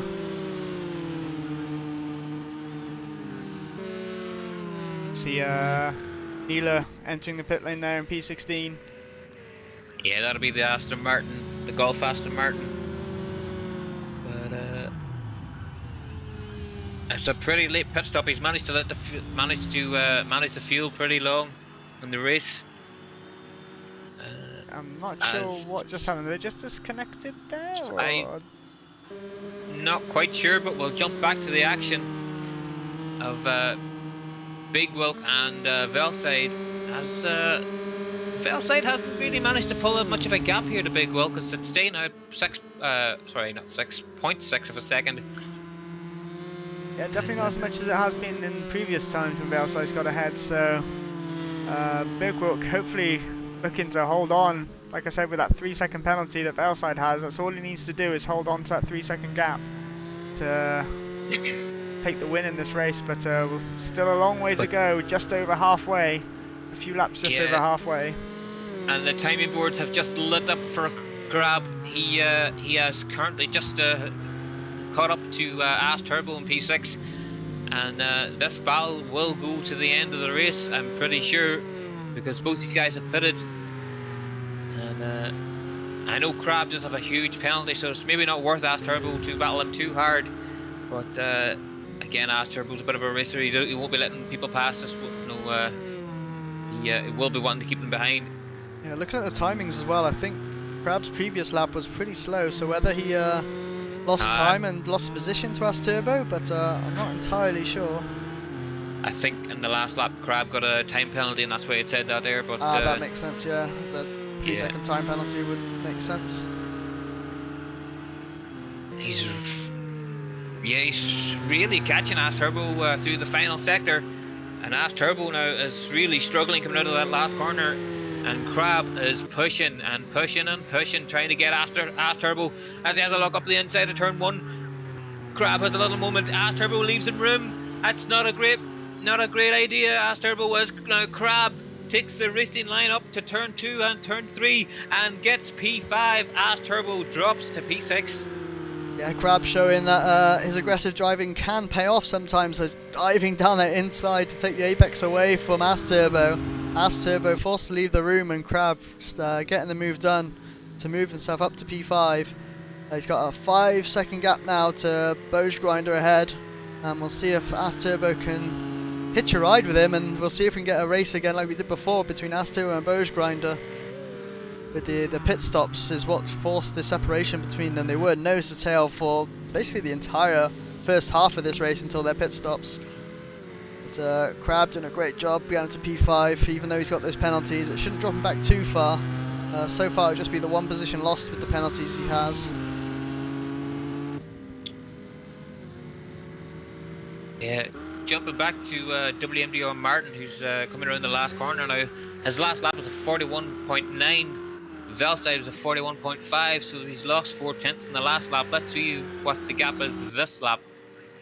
Martin realising that there, and has now done a 41.3, so he is trying to pull a bit of a gap, even though he did have a bit of a moment there at the exit of turn 1. But Velside, realising that Martin's pushing, has put an even faster lap and of a 41.222. Yeah, the lap time's slowly decreasing at the moment. No one's in the 40s anymore, and definitely no one in the 39s at the moment. So track starting to cool down as we enter the darker stages of this race. Obviously we have the 10 times time progression on, and we started this race at 10 AM in game time. So with a 90-minute race, we're looking at quite a late finish to this one, early hours of the morning before the end of this race, in game. Yeah, it's in game. It'll be a bit of a struggle to keep the stream going if it was that full 10-hour race. But you can see Velside flashing people just to make sure that they're aware that he is a P2 and he wants to pass as cleanly as possible. Yeah, that's a very wounded Porsche. It looks like just the one headlight on. I'm not sure if they're forced to repair damaged headlights, especially given that we're entering the night time, or whether it's just a bug on my side that I can just see the one headlights. You never know with Project Cars 2. Yeah, well, I can see one headlight as well, and I do know it's in the rules if your headlights are out, you have to get them repaired, but I'm not sure if it's both or one. But I'm surprised you read the rules, to be honest. I mean, it's not something that I do, but I normally just be halfway through the race and be like, am I allowed to do this? And if they say yes, then I do it, and if not, then I don't. It's you're normally the one that I rely on. I will be your Bible. But anyway, back to this race. We have Velside now sitting in P2, which is a provisional P1 with WMDL Martin needing to take that second pit stop. At least we assume he does. We don't know the exact calculations, but we're pretty sure WMDL Martin won't have enough fuel to make it to the end of this race. We'll have to wait and see though. See if he's managed to unlock some secret fuel saving in that Ferrari. Maybe that window wiper is saving him a few litres every lap. We'll actually have a look at his speedo to see if it can tell us the magic number of litres that he's got on board. Yeah, that 17.4 litres of fuel is not going to take him to the end of the race, I don't believe. Imagine they're using about 3 litres a lap probably in these cars. I would think so. It's quite a fast track. As we'll see, probably before lap 40, on lap 40, we'll probably see Martin have to come in and top up that tank for the final third of this race. Yeah, and this is a battle for P14 as the captain is slowly catching Diprika in P14. I'm never going to get this name right the entire season. I will get that name wrapped around my tongue before the end of the season, I promise.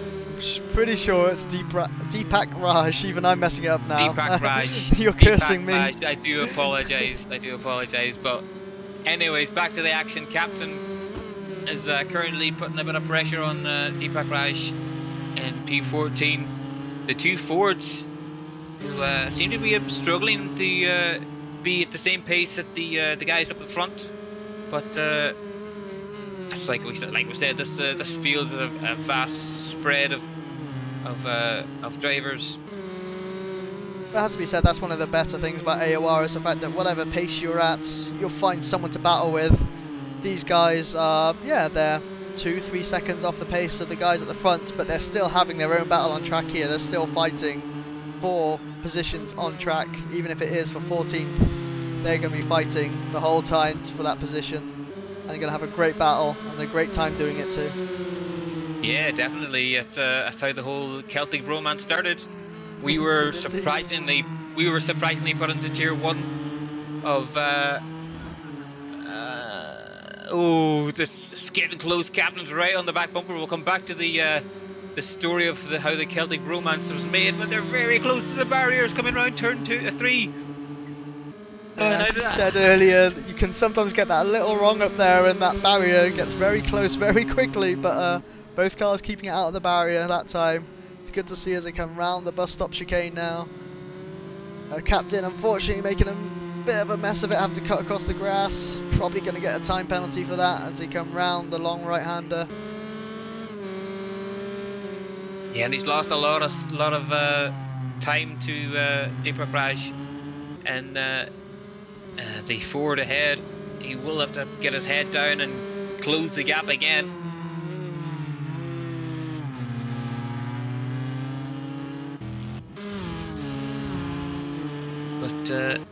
But yeah, like I was saying earlier, that's how the whole Celtic bromance kicked off with Kiki and I.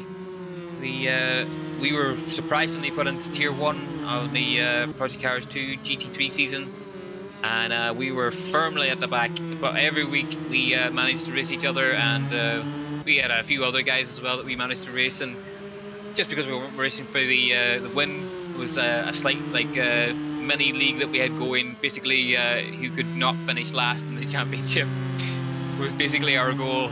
It was we had a lot of fun.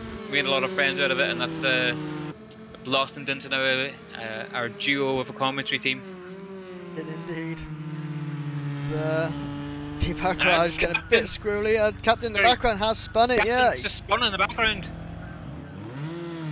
Gets the car going again. The manager avoids the car that was coming through, but it's unfortunate for Captain. He's having a great run on Deepak Raj there, but just as the weather gets colder, the track gets a bit slippier. Captain not keeping it together around turn 1. There's a lot of work now to catch that gap back up. It's expanded now to nearly 9 seconds.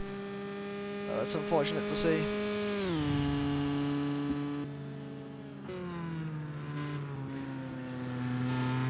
Yeah, you can tell that the track temperature must have dropped quite significantly, because Ash Turbo earlier was knocking on the 39s to get into on race pace to try and match his quality pace, but he's now firmly in the high 42s. So and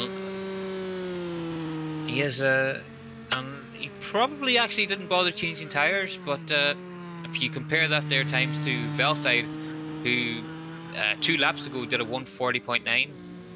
Maybe the new tyres was the best strategy, even though it cost him track time, put him back into traffic. But it still meant that he can set faster laps and now be basically safer, because he's got more grip at towards the end of the race, and there's less chance of him making a mistake because he has the extra grip. Yeah, we'll have to wait and see if that's what he's going for, and see if that works out for him. But I'm looking at a bit of the chat now, a bit of the pit lane chatter. I believe Lord I don't know unfortunately had a disconnect or an interruption which caused him to need to leave the race. Apparently his VR headsets caused him a bit of troubles and had to pull out of the race, unfortunately. Mozzie also had a controller disconnect on him.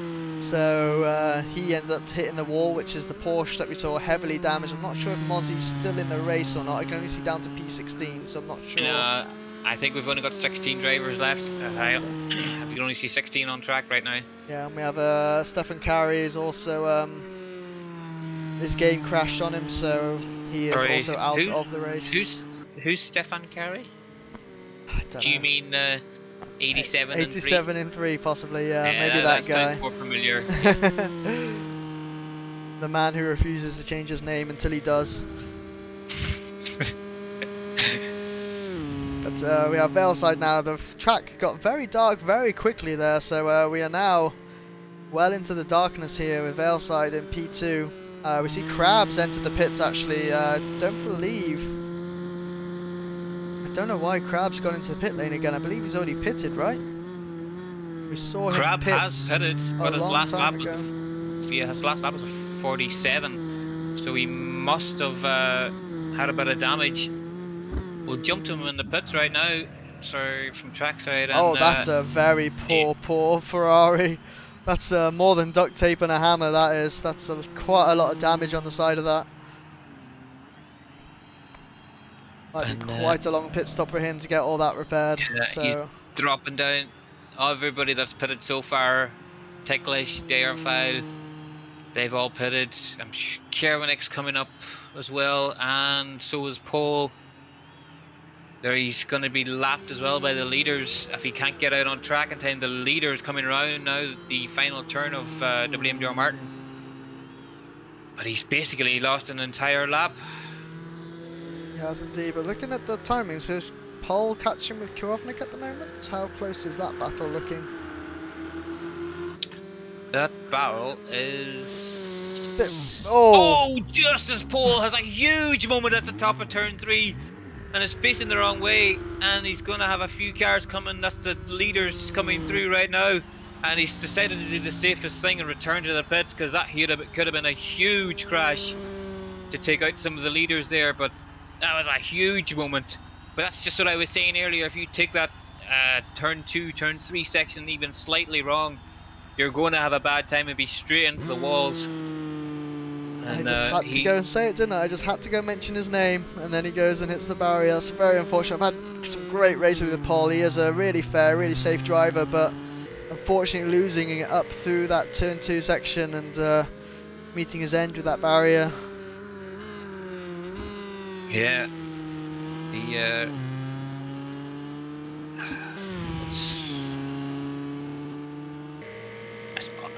going back to Velside here, sitting in P2, the gap to WMDO Martin, even though Martin does have to pit again, the gap does seem to have stabilised. I think Velside has realised that Martin must have to still pit, but in the night time of the with the lights and all, you can barely see that that Ford, with the black livery, as he runs slightly wide there. But yeah, I think he realises now that he's got a gap to Big Will behind, which is 6.5 seconds, so he doesn't really need to push anymore. Yeah, he's realised that his last lap was a 42.4, and yeah, we'll have a look at all these cars are slowing their pace down now again. Like WMDO Martin, the only guy to do a 141 that last set of laps. I don't know about you, but Big Will doesn't have any headlights on my screen, and the car is pretty badly damaged. 2 headlights on mine and 2 rear lights, and the car looks okay from here. So I'm not sure if that's just a visual bug on your side or my side, but he's only 8 tenths down on his lap as well, and his previous lap was a respectable time. So far Big Will looking to be okay, I think. Hoping it's just a visual bug on your side, but car seems to be going fine from there. There's Boge fans now coming through the bus stop. Asturbo slowly gaining on him. He's got that gap down to 3 seconds now, Asturbo. Yeah. It was quite a bit larger before, so see, I think actually after their pit stops it was 4 seconds, so it's taken him maybe 15 laps to bring it down a second, but I think that's fluctuated quite a bit. Yeah, I do believe that Asturbo, actually no, I think Boge Grinder is losing time, because Asturbo's now dropped it down to 2.9 of a second. Yeah, Boge Grinder's last lap, or last sector even, was 1.2 seconds down. As WMDO Martin now comes into the pits, and we will see where he comes out in the grand scheme of things. Yeah, needing that fuel. He's bound to be running pretty much on fumes at this point. Needing to get that topped up, so unfortunate with that, having to pit early due to damage, forcing him to make the 2-stop strategy. But yeah, I do believe that when Crab, before he crashed, was battling with Asturbo, the two of them were actually catching Boge Grinder. But yeah, Asturbo now, if you look at their last laps, Asturbo was 6/10 faster than Boge Grinder. Yeah, Asturbo definitely turning up the heat here. We'll see if he can get there towards the end. There's about 15 laps left. Remaining. 15 laps remaining, and it is definitely possible to have a battle for P3. And there's a lot of red markings there for track limits on my screen at the moment. There's only 4 drivers which are free of penalties, but the important one, Velside, with just 3-second penalties, but he has an 8-second gap to Big Wilk. Boge Grinder on Asturbo, penalty free, so that battle will get very, very spicy towards the end if Asturbo can close that gap. Martin's got the 2-second, just finished his pit stop now, I believe. I'm assuming he's come out in P5 now from that pit stop, so it's still a top 5 finish after having to do 2 pit stops. Is a great result for Martin if he can bring it to the end now. He is 7 seconds down on Asturbo, so we'll see if he's got the pace to close that down at all. Yeah, that just goes to show how fast that Martin was today. He had a great race pace, but it's just that one mistake that he made early in the race that cost him a lot of time and a lot of damage as well, and forced him onto the 2-stopper. But he's managing to have a bit of a recovery drive. You know, the top 5's not something to be crying about, to be honest. He will be frustrated because he should be on the top possibly on the top step, but definitely on the top 2 steps anyways. But definitely showing great potential for the to be a championship contender in this opening round. Yeah, for sure. As we see, comes across the line as first outlap from the pits. So yeah, it's about 6 seconds down from As Turbo. 14 laps remaining. I'm not sure if he took tyres. I assume he didn't because it's quite a quick pit stop, so it may have just been a splash and dash for him. So he won't have the advantage of new tyres over As Turbo. We just have to see if he can gain that pace, gain that gap. Make a battle of it. If we can get Bergeron's, As Turbo and Martin together for the final laps, that would be a very interesting battle that I'd love to see. Yeah, well, they're only separated by about 9 seconds, so it does have potential to happen. If Bergeron and As Turbo could battle, and then Martin could possibly catch up. But this is all wishful thinking right now. Everybody loves to see a last lap battle to see who's gonna come out on top. But currently, this man, Bergeron, is doing a pretty great race, and the Aston Martin. He's definitely shown that Aston Martin does have potential.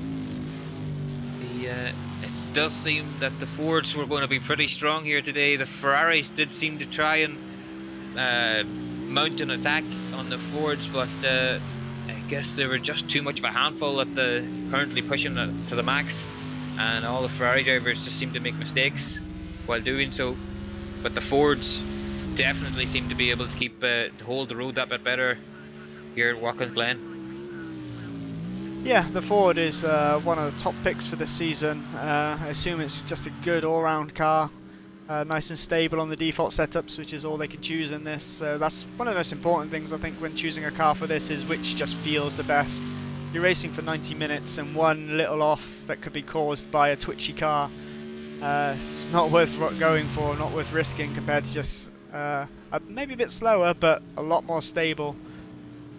The Ford, definitely not a slow car, but definitely seems a lot more stable than the rest.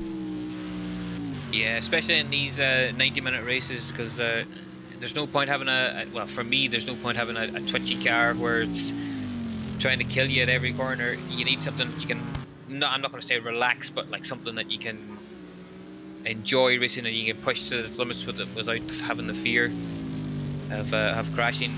And then you're just gonna have once you crash once, you're gonna, it's I call it the second place syndrome, when you make a mistake and then you get put back to second place and you're pushing even harder to try and catch up, and then you make another mistake because you're exceeding the laws of physics, basically trying to catch up.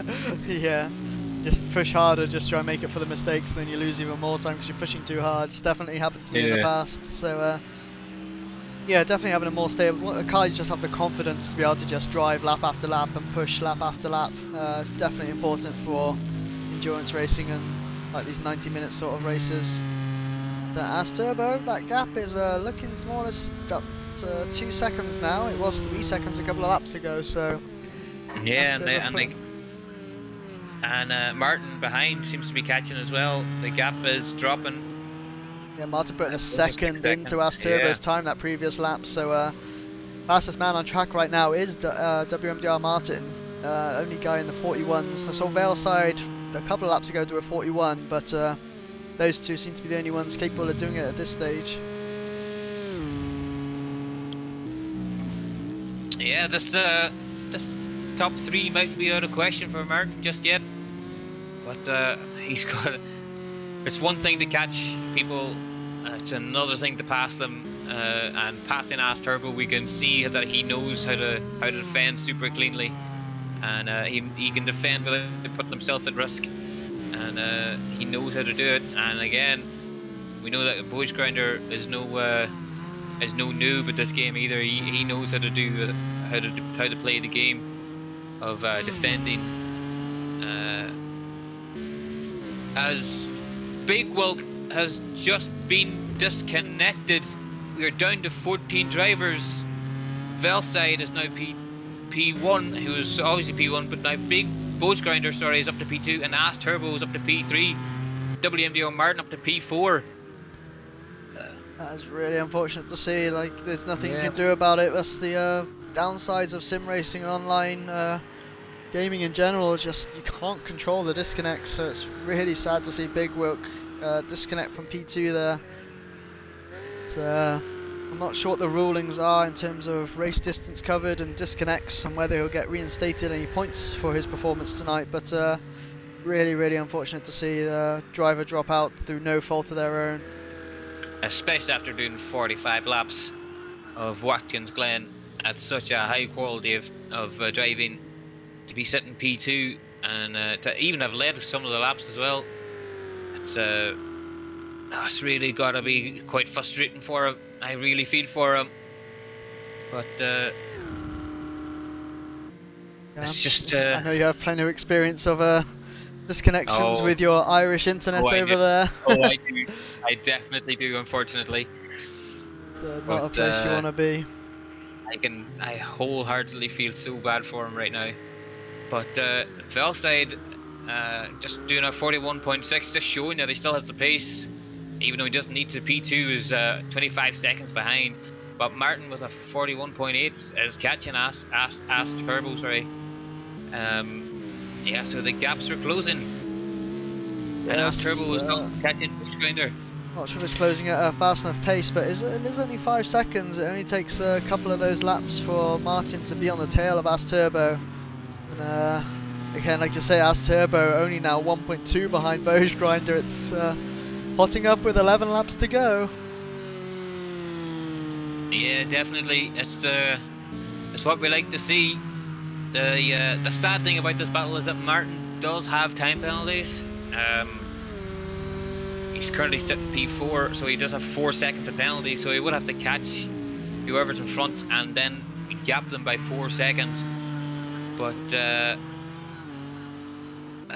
hopefully he doesn't realise that, and we'll have a good race to the line. Oh, the other side of it is if you catch up to them, put them under enough pressure to have to cut the track themselves ahead, and then they gain enough time penalties to negate yours. And it's always a strategy in Project Cars 2, is just put them under enough pressure that they make mistakes and pay a price for it as well. So we'll have to see what Martin can do here. I'm sure he's still going to battle just for the pride of making the overtake and having the position on track regardless of his time penalties.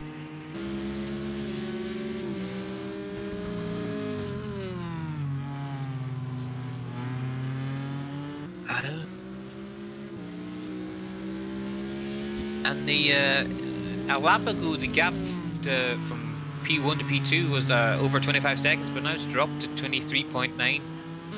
So Velside has been very inconsistent with his lap times, because I'm expecting this lap to be at least a 42 or maybe even a 43. But we'll see when he's going to Boj Grinder's made a mistake. So everyone's picking up the pace now. We had the top 4 just now, all were on the 141s until Velside completed his next lap at the 142.8. So yeah, everyone's realised how close this is getting and how much more pace they need to start eking out. Boj Grinder's pushing harder, Ass Turbo's pushing harder, Martin's still pushing as hard as he can with a 41.2. Yeah, Boj Grinder with that mistake, 142.5. Ass Turbo a full second quicker, now put that gap to just 0.4 of a second on lap 48 out of 57. What can Ass Turbo do now? He lost the position to Boj Franz earlier on in the race to lose that place, so we'll see if we can gain it back now in these closing stages. This is a perfect position that Ass Turbo would like to be in. He's got a lot of time to navigate Boj Grinder. He's got like 10 laps to put him under pressure, and the car, the Ford seems to be pretty strong through the bus section. Every other car seems to drift a lot wider, but the Ford seems to be able to keep it tighter. I've noticed every Ford being able to do that there. But yeah, Ass Turbo is in the pound seat right now. This is where I would, if I was in this race, this is where I would want to be. I would want to be the car behind, pushing, because it's an absolute nightmare to be defending for a full 10 laps.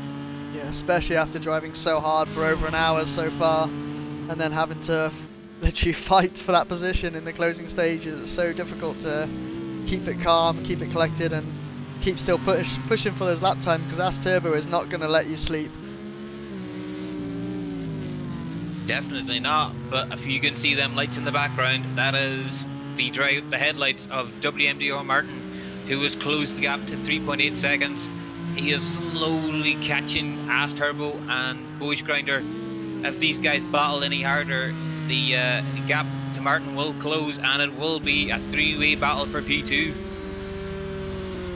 It'll be a great thing to see as coming over the line, just a 0.7 gap there for Bows Grinder and Ass Turbo. I say WMDR Martin within that 4-second window now. Yeah, WMDR Martin was a full 9/10ths of a second faster than Ass Turbo that last lap. Pushing real hard now to try and gain onto the gap back of this pair. Obviously, said before he's got the penalties, but he's still going to be battling just to prove that he can beat these guys on track. And see, as Bojvan's made a mistake as he comes back over the grass from the bus stop, and Ass Turbo's going to go round the outside and get the move done. Can he hold it? Bojvan's is fighting back, but I'm not sure he's going to have the position, and he's not into the left-hander. As Ass Turbo goes very wide, there's a bit of contact there with Bows Grinder, but I'm not sure if that was fair driving altogether. But Ass Turbo claiming that position after Bows Grinder's mistake. Yeah, I'm not sure. I'm not too sure that Boys Grinder will be over the moon with that there. He made a mistake in the bus section, and that's what let the Ass Turbo get the move made done. But then into the braking zone of turn 6. The Ford just seemed to wash out wide, and didn't really leave much space for the Aston Martin of Boys Grinder.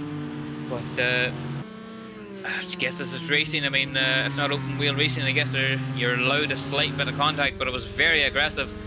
But now you can see that Boys Grinder is now having to defend from WMDR Martin, as that battle that they just had has allowed Martin to close the gap up to 1.1 seconds. Yeah, so it can get very, very interesting towards the end. Bows Grinder, I'd say, won't be happy about that move. We'll see if he can catch back up with Ass Turbo while also holding off WMDR Martin. It's a three-way battle for P2 as we head towards the final 7 laps here now. Bellside, our current race leader, with a 22-second lead after an unfortunate disconnect from Big Wilk, who was sitting in P2 when that happened a few laps ago. It's now allowed Ass Turbo to claim that P2 spot for now. But Bows Grinder keeping it within half a second. He's definitely going to be battling for these final laps here. It looks like Bows Grinder's car is a lot more, seems a lot more planted to some degree around, especially that left-hander. Yeah, he can definitely carry a lot more speed around there than what Ass Turbo can. Yeah, I'm not sure if Ass Turbo's tyres are starting to slip or not, but keep an eye on that and see if he can make it last to the end. There is only a few laps left, only 7 laps to go. Yes, this is the battle for P2. We'll just have a quick look at the timings to see if Boys Grinder has any time penalties. He does not. Ass Turbo and Boys Grinder are battling. Whoever can get ahead will finish P2. There is 7 laps remaining. Ass Turbo will try and pull a gap because he just overtook Boys Grinder. But can Martin maybe decide to put his nose in there and cause a bit of an upset, just to have a bit of a race come in the end, even though it's guaranteed that he can't get these two unless he pulls a gap of 4 seconds. But look at the drive of the Aston Martin up this hill as the Ford takes a wider line through there, and he's going to be right on the Ford here. Ass Turbo will have to defend. Coming up to the bus stop, Ass Turbo holds the middle of the road. He goes up to the inside. Boys Grinder tries to take the P2 back, but he is forced to slip back in behind Ass Turbo. And Martin has caught back up to them again, but Boys Grinder must be absolutely fuming after that overtake that he got, or when Ass Turbo overtook him. And he's absolutely putting a huge amount of pressure on Ass Turbo now for P2. Yeah, it's definitely spicing up every time the Bows Grinder tries to make a move on Ass Turbo. It allows Martin to edge that little bit closer, as we see now just 0.2 of a second separating Bows Grinder and WMDR Martin. So drag down. Martin looking towards the inside, but not getting the move done there. But Bojgrinder, a little bit of a mistake. Can Martin capitalise? He goes to the right hand side to take the wide line, but Bojgrinder's got it covered. And this is just what Ast Turbo would love to see in his mirrors, as these two battling, because that gives him the chance to try and pull a gap. Yeah, Bojgrinder having to be quite defensive in every corner as Martin is right on the back bumper coming out of the final corner. Bojgrinder doing some unnecessary defending on Martin, as Martin will take the racing line around, and he tries to carry the speed around the outside. Bojgrinder leaves space on the exit. Yeah, Martin slots back in, but again, the Aston Martin is slightly offline, and the Ferrari will have the drag in the slipstream up to the bus stop section, up to the bus stop chicane. Yeah, I'm not sure if Martin had to lift there actually up through that section as he was gaining a bit too fast on Bojgrinder, but through the bus stop they go. Bojgrinder still ahead of WMDR Martin. Ast Turbo managing to pull a 1.4 second lead over the pair. They come down round through to turn 6. Lap 52, only 5 laps remaining here. What can WMDR Martin do? Can he get a move done on Bojgrinder before the end? But as he said, with those time penalties, he would need to pull a 4-second gap to hold that position. He's in no threat of losing anything below 4th with that penalty, but everything to gain at the moment for WMDR Martin. He heads towards the outside now, going towards turn 8, but Bojgrinder defending very heavily on the inside. And Martin's going for it on the outside, he's sticking it out there. He's going to have the inside now for turn 9 as they head up to it, and I don't think Bojgrinder can do anything about this. Martin has made that move done over those 2 corners through turn 8 and turn 9, but Bojgrinder's not finished yet. He's going into the inside for turn 10, but Martin's got enough of a lead now. He did leave a bit of space, but Martin has got that move done. That was such a good move round the outside of turn 8 for Martin on Bojgrinder. Fantastic stuff. Absolutely fantastic. Yeah, you could tell that Martin to get the drag up to turn 8 through turn 7, that bank corner. Martin actually took a wider line and took a later apex, so he could get on the power up a little bit earlier than what the Aston Martin did, and that enabled him to be able to get to go around the outside when the Aston Martin went defensive. Great racing and very clean stuff. Both guys leaving a lot of space for each other. Very respectful, and yeah, Martin up to P3. But it's not over, as the Aston Martin, just as I said, that goes quite wide on through the grass, loses a lot of time to WMDR Martin. Yeah, that 4 seconds looking a little bit more likely for Martin. We saw earlier on in the race he was putting in lap times that were a full second faster than both Ast Turbo and Bojgrinder, so Martin could definitely get that 4-second gap done to Bojgrinder to claim the final step of the podium. So the racing may not be done on track between Martin and Bojgrinder. We may have to just keep an eye on that delta, and if it gets to 4 seconds, which is still that penalty amount for Martin, that will get him that 3rd step after having to do 2 pit stops. It's a great finish for Martin. Even if it's P4, it's a great finish for Martin, but he'll be over the moon to get back on that podium. Yeah, definitely. He showed he had the pace pretty much all race, and definitely in qualifying that like I was saying earlier, he definitely had the pace to show that he was on the top 2. And I mean, P3 is not a bad result. It's it's a trophy at the end of the day. It's great, strong haul of points to take towards the championship, to take him forward in the championship for the hunt against Velside and the likes of Bojgrinder as well, and Big Wilk. Let's not forget. Yeah, obviously that disconnect from Big Wilk helping WMDR Martin get onto this podium spot so far. If he can hold that or get that gap to 4 seconds, it's unfortunate, but we'll see at the end of the race whether that gets reinstated for Big Wilk or not. I'm not sure how much of the race he has to do, or whether a single disconnect is even looked at by the stewards, but we'll let them handle that and keep the action on track as Martin is trying to gain on Ast Turbo here.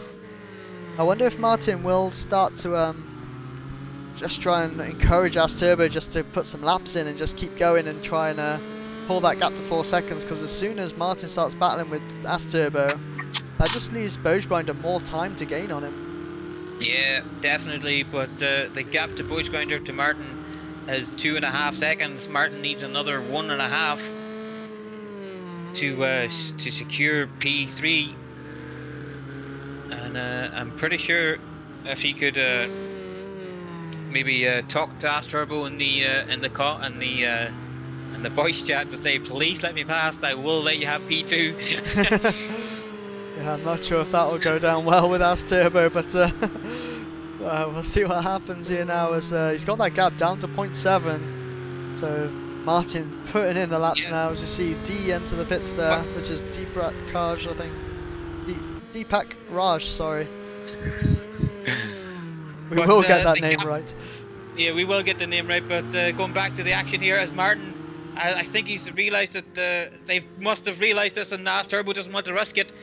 And that does mean that Boys Grinder will finish P4 because the gap to Martin is over 4 seconds now. It's just on the cusp of it. It's going to be very close. But Boys Grinder's got a penalty. What's that for now? Let's have a quick look at the penalties to see what that's at. So Boys Grinder's got a 2-second penalty, so that's definite in the bag for Martin if you can keep that to 2 seconds. I do believe. I think I saw him in the background running wide when when we were watching earlier with Martin, but I'm not sure. It's crazy to think that there's only 2 drivers that doesn't have time penalties, Deepak Raj and Ask Turbo. But we're getting reports that Valeside may be tight on fuel. If we have a quick look at his speedo on there, 6.6 for 2 laps. As we said, it's going to be about that 3 litres per lap. Let's have a look what WMDR Martin and Ask Turbo have in the tank. How much safe is there on 11? They've got 11. Ask Turbo has 15. So Valeside, yeah, Big Wilk joined the chats. So sorry to see that disconnect happen to you there, Big Wilk, but thanks for the information of Valeside. Definitely looking to save fuel there towards the end. The cap's now actually down to 11 seconds between the two. Yeah, I did actually notice there. I did notice there about 5 laps ago that remember I mentioned that he was doing slightly slower laps, and I think he is just constantly trying to save fuel. We'll see now if he tries to lift going up to the bus stop, as he just keeps it out of the wall there. See how soon he lifts. Fuel pretty quickly. It's going to be very tight for him to get to the end here. He's got just under 2 laps to go. Maybe he knows he can make it to the end now. He's done the calculations that he can push here from here on out, but I don't know. That's going to be very close for him, down to 5 litres. It's been a very hectic race for a sticky man. There's a Porsche spinning in front of him. I do believe that there was no, it wasn't, but I'm not sure who it was. GA89 possibly is our other Porsche driver in this race at the moment. But does he have enough to get to the end? Valeside very lucky there not to get collected by that Porsche spinning in front of him, but yeah, it's, I think he's gonna be fine. Was he 6.6 to start the last lap? As long as he's got more than 3.3, he's gonna be fine. Yeah. Apparently it's 2.5 litres per lap in the Ford according to Big Wilk, so looks like he's gonna have enough to make it to the end here. Yeah, I think his fuel saving that he's done the last 10 laps has put his race win at ease. He does have 3.7 as he comes across the line to do his final lap. But it's all drama in this race in the season opener, and it's good. I think next time he'll put an extra couple of litres in just to ensure that he has enough. Yeah, because, he was one of our first pit stops, so maybe he filled it to the brim but stopped a lap early or so. Had it right on the limit of the fuel tank to make it to the end. He pit on lap 21, I think it was. So maybe that was a mistake he made. Pitted a bit too early. It's to come now through the bus stop chicane. 2.8 left in the tank, should be plenty to make it to the end here now. He's still got a 9-second lead on WMDR Martin, so he has a bit of room to even coast over the line if he needs to. We'll just have a look at Martin to see what the gap is to Ask Turbo. 2.4. If he had another couple of laps, I think he could even grab P2 out of this, because he shows that he is a lot quicker. Like, the gap is opening, but I don't think he can get a full 1.3 seconds in the last sector. But I'm pretty sure he'll be happy with a P3. But we'll go back to Velside for the last couple of corners, as he now takes the right-hander up the hill. Yeah, still a great Coming drive by round turn 9. Velside today. He had a bit of an incident, or we didn't see it on camera, but he must have had some sort of an off early on that allowed Big Wilk through. But apart from that, he's been pretty dominant this race. And to extend that lead, having to save fuel at the end, or having the opportunity to save fuel at the end with that huge gap that he had. And it doesn't matter if it's on PC4, sorry, PlayStation 4, PlayStation 4 even. He's a winner on PC now. There is your race winner, Velside, current championship leader. And there's WMDR Martin coming across in P2. As Turbo P3, but he will be P2 on track. Bush Grinder has a bit of a crash coming across the line, but he is there. And GC Raider coming around the last corner. That's a good race from GC Raider. We didn't see much of him on the race, and Ticklish in P6. But yeah, GC Raider finished down the grid, and yeah, there's Ticklish in P6. There, Ticklish's teammate, and in P7 with no headlights on my screen. With the last couple of corners.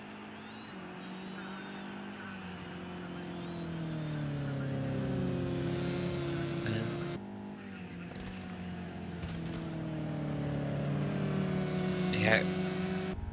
And then there's Kerwinik in P8. Coming around the final corner now. And a very disappointed Crab in P9. Sitting at turn 1. Be really gutted with that area, as he was P4 in the in qualifying. And then we got Exis in the Porsche, having a bit of fun. And then we got Captain, who finished P11 after his spin earlier on. Great race there with a very exciting finish between P2, 3 and 4. Very unfortunate to see Big Wilk disconnect out of that race, given that Velside had to fuel save towards the end. It would have given Big Wilk a great chance to take the podium spot, first place spot, but our P1 finisher is Velside, followed by As Turbo taking second, and WMDR Martin finishing our podium. Bose Grinder, unfortunate to finish P4, had a great race with As Turbo and Martin there towards the end, and especially during the first half with As Turbo. GC Raider picking up 5th, Ticklish Pickerwickle in 6th, Deofal in 7th, Krovnik picking up 8th, Crab in 9th, and Exus in 10th. Yeah, and then P11 we got the Captain, and then and P12 we got Dipak Raj. P13 we got JJ, who had a bit of a eventful race. I do remember going into the pits a few times. P14 we got GA89, sorry, and P15 so we got Paul, who's one of the Beruda boys, who retired on lap 38, but is classified as 15th. Yeah, but fantastic race there. Obviously, we missed a bit of the mid-table action, but Ticklish Pickerwickle picking up 6th. He'll be pretty pleased with that after a disappointing Formula C season for him. So, good chunk of points there for him and his teammate Deofal in the team's championship. Yeah, the great haul of points for the BMW team. Pretty sure they'll be happy with that there. But I'm pretty sure Martin will be really quite gutted with himself, even though P3 is a great finish. When he hears that Velside has had fuel issues, he knows he could have won that race, as well as Big Wilk. But it's a great showing for the Ford today. It could have been a 1-2-3, but at the end up with the disconnect, it was only a 1-2. Yeah, and speaking of WMDR Martin, we'll bring him in now for an interview. I'll let you take it away, JP. Yeah, so Martin, eventful race. We didn't actually see what happened to you with your crash, but you managed to recover okay to grab P3, but we watched the entire battle that you had with the last 15 laps. How was it for you? It was pretty sweaty. It was a lot of hard work to manage to claw back a podium with 2 pit stops, because I did pit for I added fuel for the first one, but the tank on this thing is so stinking small that you have to pit again to actually make it to the end. But yeah, I ended up spinning, and what, like lap 8 or lap 9, and one of the uphill left-handers, I think I might have just hit the throttle a little bit too much in a low gear. So spun around, hit the wall, had some suspension damage and aero damage, so carried on for another lap and then decided to pit. And in the end, I think it was the right decision. But yeah, had some battles, passed a decent amount of people, and then yeah, it became clear that it was going to be a sprint to the finish between me, Bogfrans, and S-Turbo. And I think even if I hadn't made a tiny mistake on the final lap, I still would have been like 1 second short to get that P2 with all the penalties I had. So yeah, good drive to both of those guys. I'm pretty surprised with the P3, but also pretty happy with it. But yeah, the first 2 laps felt really good. I think I might have been able to pass for P1, even though I didn't really have the raw pace. I was faster for the first laps. And from what I heard, I think Vale actually had a spin at some point, so if I could have gotten ahead of him, then I might have been able to keep him behind. But yeah, lots of ifs and what ifs, but P3, Yeah, hopefully it'll not crash next race. Yeah, there's a lot of what ifs from this race, especially with Big Wilk disconnecting. But Yeah, it was a shame. It seemed that the Ford seemed to be quite strong here. Were you surprised by that, or were you? Because it seemed that a lot of the Ferraris were making slight mistakes, but like they seemed to have the pace, but they seemed to be a bit more of a handful to hang on to. Did you notice that with the Ferrari, or was it just a slight mistake on your own behalf that caused your crash? Well, I haven't driven the Ford, so I'm not quite sure how stable that thing is. But Ferrari on the loose setup for this race, it's quick, but you got to watch out on the curbs and apparently in lower gears as well. I didn't quite know that before the race, but to be fair, besides that one incident, I pretty much had a clean race throughout. So if I'd been a little bit more careful, it would have been a straight fight between the Fords and the Ferraris. And yeah, in quali, I think it was like a Ford Ferrari, so it seems to be pretty balanced. Yeah, it did. It was definitely great to watch some of the qualifying, but that guy Velside, he's a quick one when it comes to qualifying. Were you surprised at that time that he posted? I was, honestly, because at that point I'd been top of the session the whole time and constantly improving my laps by like half a second, and then he just absolutely obliterated that lap. I think in the end he was like 4 tenths ahead. If I had a perfect lap, I might have gained like 2.5 tenths. So I think he was definitely faster on raw speed. Yeah, for sure. Well, what? Obviously, you're thinking you've got to have some sort of a challenge for the championship after having such an eventful race. What's your hopes for the season? You gonna take it home? Well, throughout this race and the preseason race, it's been a fight between me and Vale for P1 and 2, so I hope to at least remain there throughout the season. Hopefully beat him as well. But yeah, don't discount S-Turbo and Bogfrans, because those guys are extremely rapid, especially in cars that suit them. I think Bogfrans might have given himself a little bit of an extra challenge by going for the Aston, but yeah, they're both very quick as well, and it'll be interesting to see, like, depending on which circuit we go, who's going to be the quickest. Yeah, definitely. Kiki, have you got any questions? Nothing really to add, just congratulations on bringing it back to P3 after having to make the 2-stop work for you. We did see your early pit stop was just outside the fuel window, but managed to make it work and bring it back, so congrats on that, Martin. Yeah, thanks. Yeah, it was very Schumacher-esque. Very well done. It was a great recovery drive. Appreciate it, guys. See you next week at a track that I can't remember. Road America, I believe. That's a pretty good track. Have a quick look at the calendar now. Yes, we're at Road America for the race. So yeah, we'll see you at Road America. See you there. Next up, we'll bring in how I believe you pronounce it, Boj Franz. Unfortunately, just off the podium at the very end there by WMDR Martin, but some great battles that race that you had with As Turbo. Just talk us through your race, Boj Franz. Yeah, well, that was one sweaty race for sure.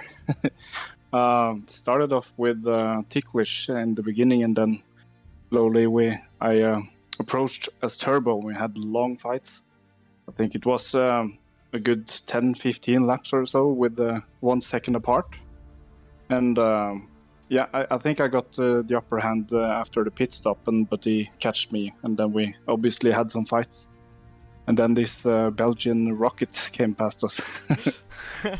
Yeah, we're watching it very closely, especially with his time penalties as well. You had it quite close to him when he had a 4 second and you didn't have any, but after he got past you, you managed to pick up another time penalty which secured that podium for Martin.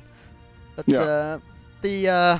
Let's talk about that overtake that As Turbo made on you for the in the final few laps. From our point of view, it looked like As Turbo went a bit deep into that left-hander. How was it from inside the car? If I recall correctly, I locked my brakes a bit and lost the control of the car. That's actually all I remember from that pass. That's fair enough. The Aston has quite twitchy brakes, so it's very easy to lock them or just unsettle the car stable-wise, or balance-wise. Yeah, but yeah. Speaking of the Aston Martin, what made you go for that car when the other top runners seem to be heavily in the Ford or Ferrari camp? You're putting it up there with the Aston Martin. What made you choose that? Well, it's an exciting car, and it's undoubtedly the best sounding car of them all. And obviously it's a proper challenge, and I love to be fighting in midfields. Been chasing P1 and P2 for last leagues, and want to try some good midfield racing. Yeah, sound of a car is a very important choice for sure. Yeah. But, yeah, congratulations on your finish. Obviously just missing out on the podium, but still fourth, bringing home a good chunk of points. Yeah, thank you. No problem. I'll see you next week at Road America. Yeah, see ya, boys. Bye.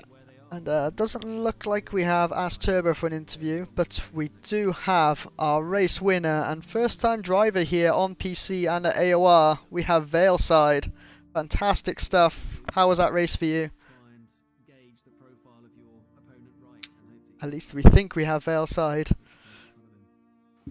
I think he's trying. I can see that he's trying to unmute himself. We have some technical difficulties from Valeside. Whether he's on push to talk, maybe?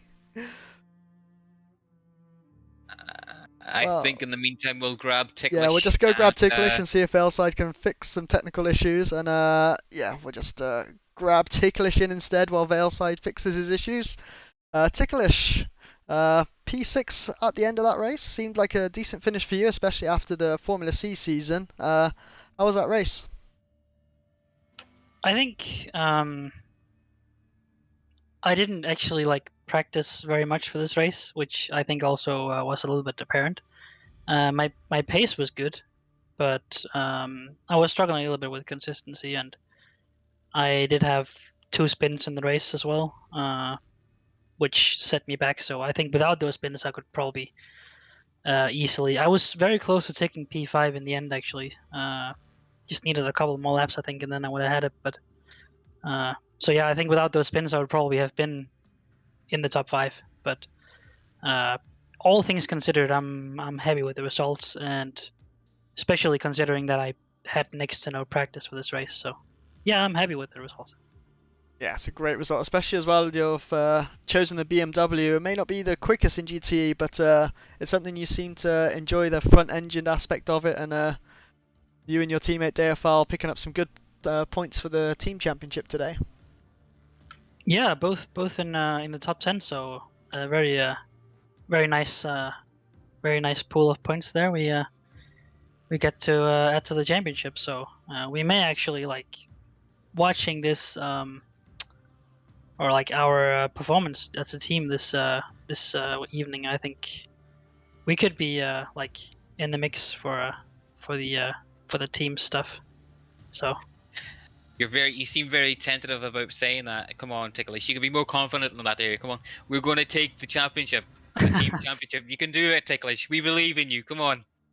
oh yeah, but then you have like teams with Martin and Crab in them, and they're just very fast. So we are gonna try our damnedest, but I think we're pretty good contenders this season. So especially looking at the result this evening. Yeah, consistency is definitely key. That's a great opening race of the season. After following on from the pre-season of Circuit of the Americas, obviously this calendar is a mixed bag of twisty tracks, fast, open tracks. Obviously you had a huge part in building this calendar. What is your favourite track to put in? What made you go for the calendar the way it is? I think to answer the last question, basically the mix between power tracks and twisty tracks was pretty much like the mix we were trying to go for, which I think we nailed pretty good. And I would say for my favorite track, like in terms of race, I would definitely say Fuji. Just because like it's a 90-minute race, there is a change from wet into dry, so there's the all important when to change the tires basically, and then there's also into the mix there's also the factor of having to fuel. So the fuel and the tire change might not actually line up, so it'll be very interesting to see what people do in that specific race. And in terms of track, I mean, there'll probably not be a lot of overtaking. Maybe Carnage, I would probably assume as well, a little bit of that. But Alton Park is a track I very much enjoy. But yeah, the GTE cars are very big cars, and the Alton Park track is not a very big track, or at least a very narrow and bumpy track. So it's definitely gonna be a show of skill and who can keep it clean, because there is no runoff anywhere on that track. It's all grass if you go outside the line, and they'll most likely make you spin. So yeah, that'll definitely test everyone's skill in such a tricky circuit. Yeah, I have to agree. Both of those tracks looking very much forward to. Me and JP are actually going to Alton Park this weekend for the British GT, so it proves that GT cars can fit on that track and can race there when you've got GT3s and GT4s racing around. So it'll be great to see that, and it'll be great to see you guys in the GTEs tackle it as well. And as you say, the Fuji, 90 minutes, changing weather on a track like Fuji is just going to be absolutely brilliant. So we're looking forward to that too. So yeah, anything else for you to add, JP? I think you've pretty much wrapped up the commentaries for tonight. Yeah, and Ticklish, anything you want to add at the end as the race organizer and league organizer? Like from my own perspective, I didn't have any issues with like the driving standards, so I think we're pretty much just kind of taken the previous very good driving standards from the Formula C League, and then just copy pasted it into this one, because I don't think anyone had any major issues. So yeah, I mean, overall, very nice job from all the drivers involved to keep it clean. Watkins Glen is not an easy track to race clean on, so I'm happy to see that mostly the racing is clean, and hopefully we'll get more of that for the season. Yeah, from tonight's stream, that you could definitely tell that everyone was that was trying to make an overtake. There was always room left, and it was always really respectable racing, which is great to see. But yeah, hopefully we'll see more of it next week. Yep, thanks for joining us, Ticklish, and we'll see you next week at Road America. Yeah, see you guys.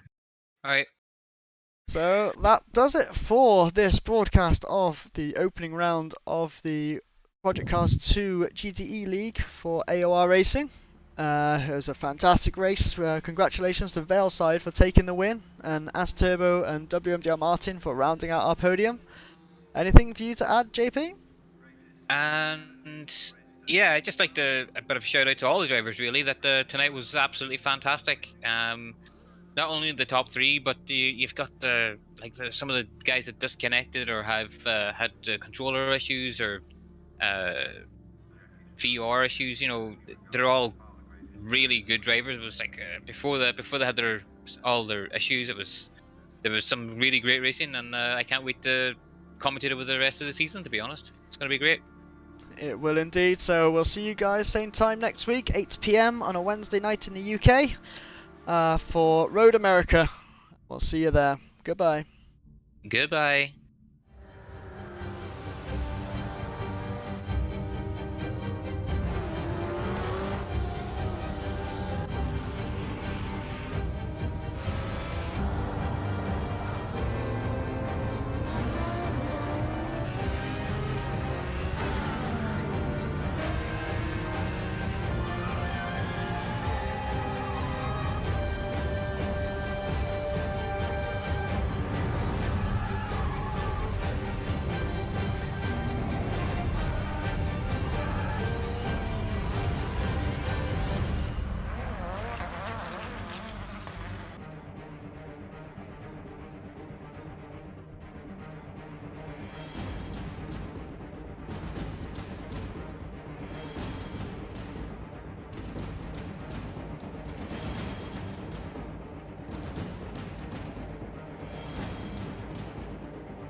Apex Online Racing is sponsored by Elgato, who created this lovely stream deck. For more information about the stream deck, the link is in the description below.